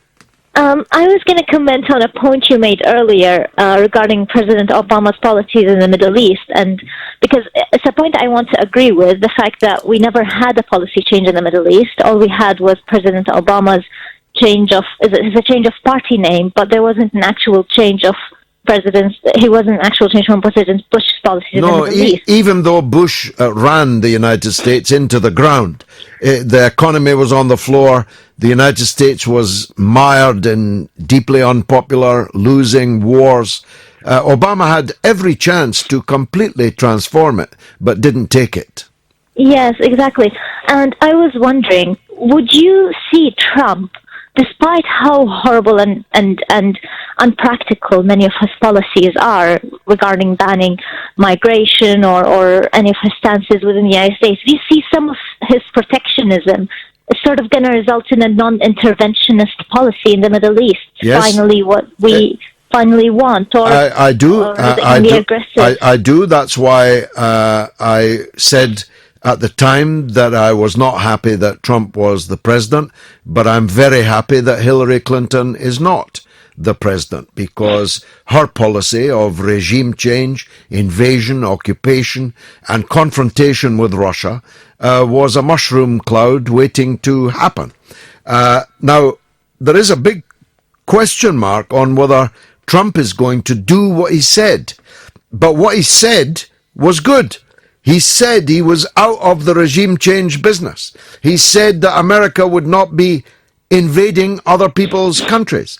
He said that he wanted peace with Russia, not war. He was going to reset the dial and all these things. So if he does those things, Rena, then it'll be very good indeed. But there is a big if there. Regarding his recent comments on Iran, obviously they were made quite unprofessionally on Twitter. Although he's apparently trying to pick out rows with Iran, but how far do you think these rows will go? How far do you think he'll go in terms of his anti-Iranian policies, and whether he will consider that Russia as a common ally? Well, I hope it's just sound and fury and Twitter. That's what I hope. I suppose I, on balance, still think that that's what it is, but there's the very real danger that he means it and that we're headed for a war in the Middle East. It's not technically the Middle East, but in the Middle East area or broader region in the Persian Gulf, which would dwarf the war on Iraq. You may have heard me say earlier, Iraq was a broken country when Britain and the United States invaded it. It had been enfeebled by more than a decade of sanctions. Its Kurdish area was out with its national purview and control. It had a leader who at least half of the people hated, and it was a broken-backed country, and it was only 22 million people. Iran is more than three times the size of that. It is nationally cohesive. Its regime is strong. It's very young, and a war with Iran would be to open the gates of hell. What do you say? I think it will definitely open the gates of hell, but Trump doesn't seem to be sort of trying to move towards a rhetoric, as we hoped, of anti-interventionist policies. However, do you think he will have time to build up a campaign, or do you think he will be do you think he won't be able to do that until the election of 2020? Because, as we both agree we're sort of a build-up process. It doesn't happen overnight. I'm hoping he'll make way for an older man, and Bernie Sanders will be the president in 2020. Rena, it's fabulous talking to you. Go ahead, cousin. Hello, Mr. Galloway. How are you? Very nice to hear a voice from Iraq. What would you like to say? I want to discuss the ban, to be honest, Mr. Galloway. Yes. I think it's very unethical and not fair for the Iraqi people. I'm someone who, has been directly affected by this ban. I do business with, I'm blessed by God that I have a good living. I make with international companies, and sometimes I visit, but, sometimes you lose out on that. But in the summer of 1996, Mr. Galloway, I went to Miami. Beautiful place. I'm sure you visited. And I met there a beautiful American lady. Her name was Charlotte. And, some things happened, and I came back to Iraq, and my business carried on. But recently, my friend told me, you can join this, I'm an older gentleman. He told me you can use this Facebook, I think they call it here, we call it Face. So I joined this Face, and I remembered this girl, and the beautiful memories, spending the summer with her. And I found her on this Facebook. On the Face, I added her, and I told her, hey, it's me, Kazem, you remember me. And we started chatting, and then I planned to visit her on the Valentine Day coming in 2 weeks. And now I cannot go. I booked the ticket, beautiful hotel, the Four Seasons, But now I cannot go, George. So what do I do now? Well, nothing. There's nothing you can do. All Iraqis, even people who worked with the U.S. occupation of Iraq, even people who were translators for the occupation army of the United States, are being turned down for visas.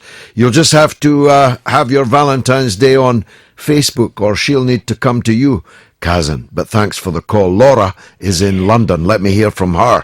Go ahead, Laura. Hi, George. Hi, how are you doing? I'm good, thanks. Leading on from the previous lady from Newcastle who you just spoke to, yes. I know this might sound far-fetched, but just, throwing it out there, is there any chance that Trump, who's cozying up to the Israel, is thinking that America with Israel can go on the attack against Iran? Well, they'd be making a terrible mistake, and if anybody's going to attack Iran, the Iranians will hope that it's Israel, because that would guarantee the maximum chaos in the region and pose the maximum number of questions to the Sunni Arab states, firstly in the Persian Gulf, but elsewhere. How could they support an attack on Iran in which Israel was a part? I don't myself think, because they're not, at the end of the day, stark raving mad. The idea of, after what's happened in Iraq, after what's happened in Libya, after what's happened in Syria, to now attack a far stronger Muslim country like Iran, well, that belongs in the lunatic asylum. George, in some interviews of, I think it's General Wesley Clark, he said that there was a memo going around in the White House some years ago, at the Pentagon, excuse me, and there are a bunch of countries that America was planning to take down, and one of them was Iran. Yeah, but that was under the Bush administration. But he's in my... with all except Iran is the only one they haven't done it with yet. Yeah, that's true. He says so in my Tony Blair film, in The Killings of Tony Blair. You can watch it and see his lips moving and hear him say that. And I have no doubt that if they could, they would regime change the Iranians. But the military people, and I presume the intelligence people, would have to tell the president that actually this is moonshine. You have absolutely no chance of removing the regime in Iran except at the most gigantic cost, a cost that would dwarf the cost of the invasion and occupation of Iraq and the invasion of Libya and Syria. Can I just say, if Israel and, I mean, again, hypothetically, Israel far outweighs surely the arms of, the armaments of Iran. No, Iran's got lots of armaments. Trust me. Really? On that. Yeah, Iran's got lots and lots and lots and lots and lots and lots of armaments, and 75 million people ready to fight to the last drop of blood to defend their country. So nobody should think about it. Thanks, Laura. Rhys is in South Wales on populist politicians. I'm interested to hear this. Go ahead, Rhys. Hi, George. Hi. Yeah, thanks for letting me come through. There's just 2 points, just very quickly. One of them is, if I can make really quickly, is just the Corbyn defenders. There was a chap on earlier about how these plotters publicise the opposing views. It's Corbyn's fault. He's the boss. He's the El Capitano. He's the made man. If he doesn't deal with it, then he's not going to get anywhere otherwise. But what I wanted to talk about, was populist politicians. I think more and more increasingly, politicians are focused on foreign issues, sometimes foreign policy, quite often the domestic policies of other foreign nations, whether we agree with them or not. Yeah. I've always been the belief that those domestic policies, are up to the government and the people of that country, and you have to be consistent on it. And I find that the left, particularly more so nowadays, the left is becoming increasingly one way in this. They want it their way and their way only, not respecting the views of others. Yeah. And I think politicians are building some sort of celebrity status around this, where they get a following and a gathering that reaches far and beyond their constituents. And the constituents are losing out. For example, I mean, we got that Trump petition. Whether or not you agree with his policy in the state, it's neither here nor there for the point that I'm making. I don't personally agree with it. It could have been handled in a far better way. But the Trump petition has 1.2 million. 1.7, I think, Rhys. 1.7. Yeah. Well, the one to save the NHS, to ring fence it, has got 45,000. Yeah. So, and you can. There are more politicians vocal on what Trump's domestic policy is in that country than the health and well-being of the people in their constituencies that they should be looking after. And it's frustrating to see. But like I said, they get a big following around the world, or around the UK or a European following, but they don't do anything in their local constituency, and the time will come. And I think this is going to be a documentary in years to come, because I think Labour will be at the forefront of this, and it'll be entitled "The Self-Destruction of the Labour Party." Well, maybe it definitely gives a feel good. It's part of what Neil Clark recently, a very good piece that he wrote, called I don't know what it's called, but its thesis was that the liberalisation of the left has been its downfall. Its retreat into identity politics, into soft and fuzzy feel-good things, one of which is striking the kind of pose vis-à-vis Trump to which you refer, doesn't actually work, and in any case is alienating and alienated from the primary purpose of the left in any country at any time, which is to change the political power in the country in which you live. If there were 1.7 million people signing a petition to get rid of Theresa May, if Whitehall was jammed full of thousands of people demanding the defence of the NHS, that would be far more productive in changing the political power in our country. As it is, as you say, these issues are damp squibs. My clever producer assumes that I can get through 5 callers in 10 minutes. I'm going to do my best. Let's hear first from Colin in Oldbury. Go ahead, Colin. Hello, George. Good to talk to you again. And you, sir. Well, I've got a couple of things I need to say. It's about the terrorism and anybody planning terrorism over the next whenever. Yep. I want to hit them with a lightning rod here. So if you'll let me, I'll do it. Right. The first thing, point number one. Terrorists go around, you people that want to be terrorists, you go around and say it's in the name of your God, whether it's Christian, whatever, right? As a parent, as a father parent, I don't believe that parent up there is going to want one child of his to go and kill a brother or a sister child in the name of something that he didn't want in the first place. As children, we're all supposed to get on together. This creator up there is like a parent. And as a parent, any parent should know if one child's fighting another because the other one doesn't believe the same as that one, right, you don't go killing that other child, that brother or sister. Well, neither do you blame the religion. A white Christian, ultra-right, Muslim-hating fanatic in Quebec just a few days ago murdered 6 Muslims, left 5 dying, and wounded tens of others. Nobody blamed Jesus. Nobody called on the Christians of Canada to dissociate themselves from this crime. He committed this crime not because he was white, not because he was Canadian, definitely not because he was Christian, but because he was a fascist fanatic with a gun.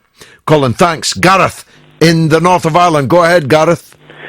Hello, George. How are you? Nice to speak to you. I'm good, and you? I'm good, thank you. I just wanted to speak about the Trump immigration ban and basically the hypocrisy of it being of Iran being the focus of this ban. You know, Trump says that ISIS is his main target.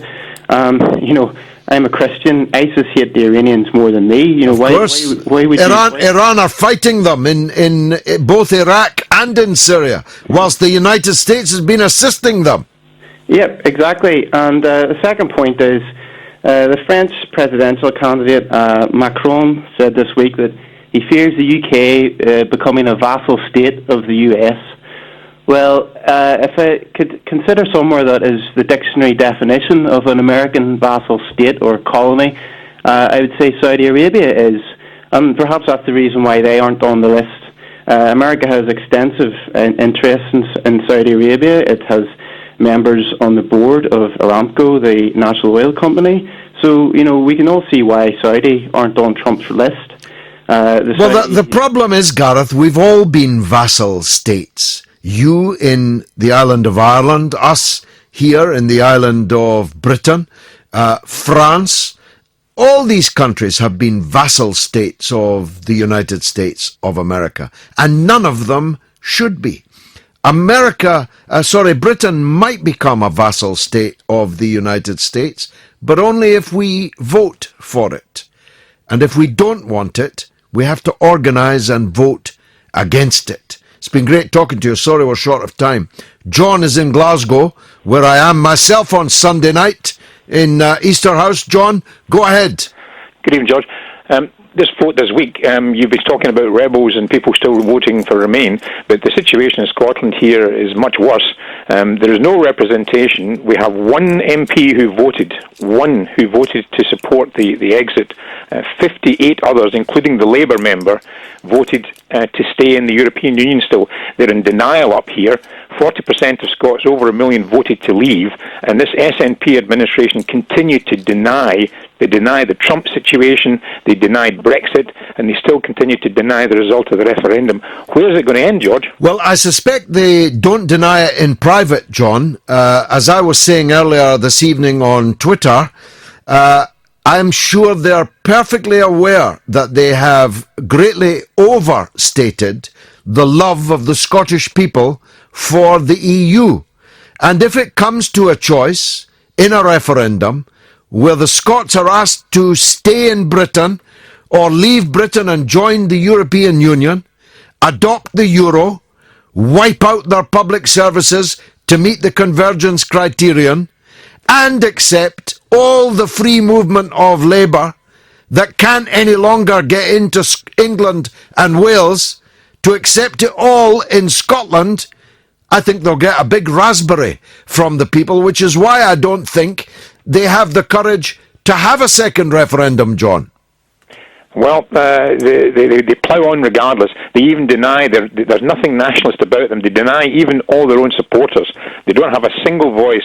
Every person who's a genuine nationalist, who doesn't believe in the European Union, they have no voice either, neither in the Scottish Parliament or in the Parliament down in London. Well, we need to try and change that, John. I'm in Glasgow Sunday night. I hope you'll come along, 6 o'clock in the Glenburn Centre for my Tony Blair film and Q&A with me.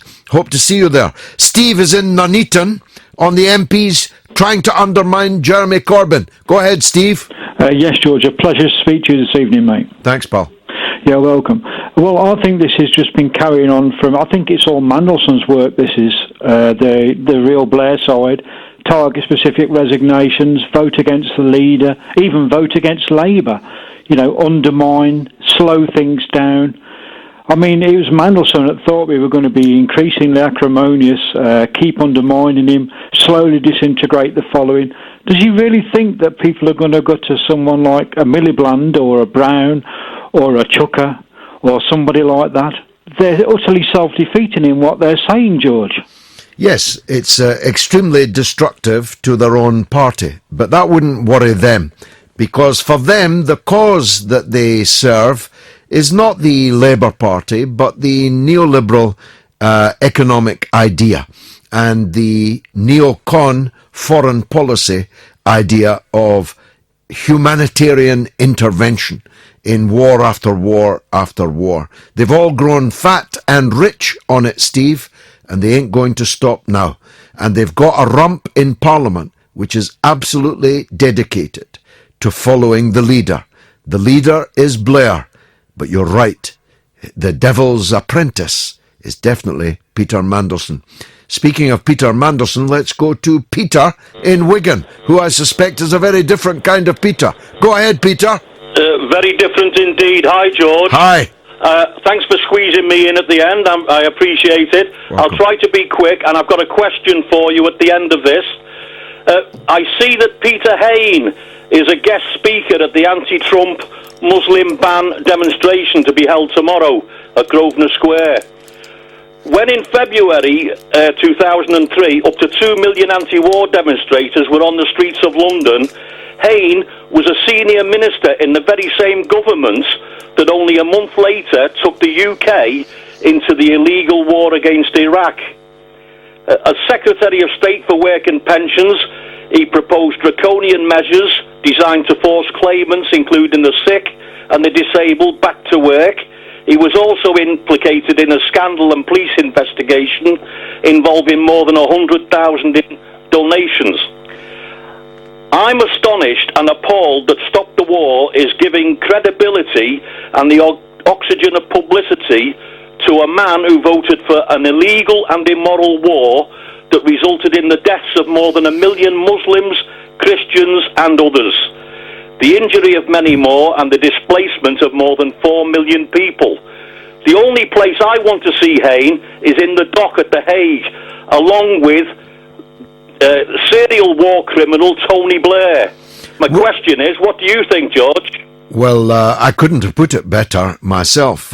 Peter Hain is invited to speak tomorrow, but I am not. I was one of the leaders in the Stop the War coalition in the mighty demonstrations against George Bush and Tony Blair's wars. I'm not invited to speak, but Peter Hain, who is a war criminal, because he didn't just serve in the cabinet, he didn't just vote for the war, he was one of the most eager and most virulent protagonists for the war and the sanctions that preceded him. And Peter Hain's presence on a Stop the War coalition platform tomorrow is a mark of shame on the Stop the War coalition, and I would not attend as a non-speaking participant in any demonstration that he was allowed to address. God damn him, and Blair, and all the other war criminals.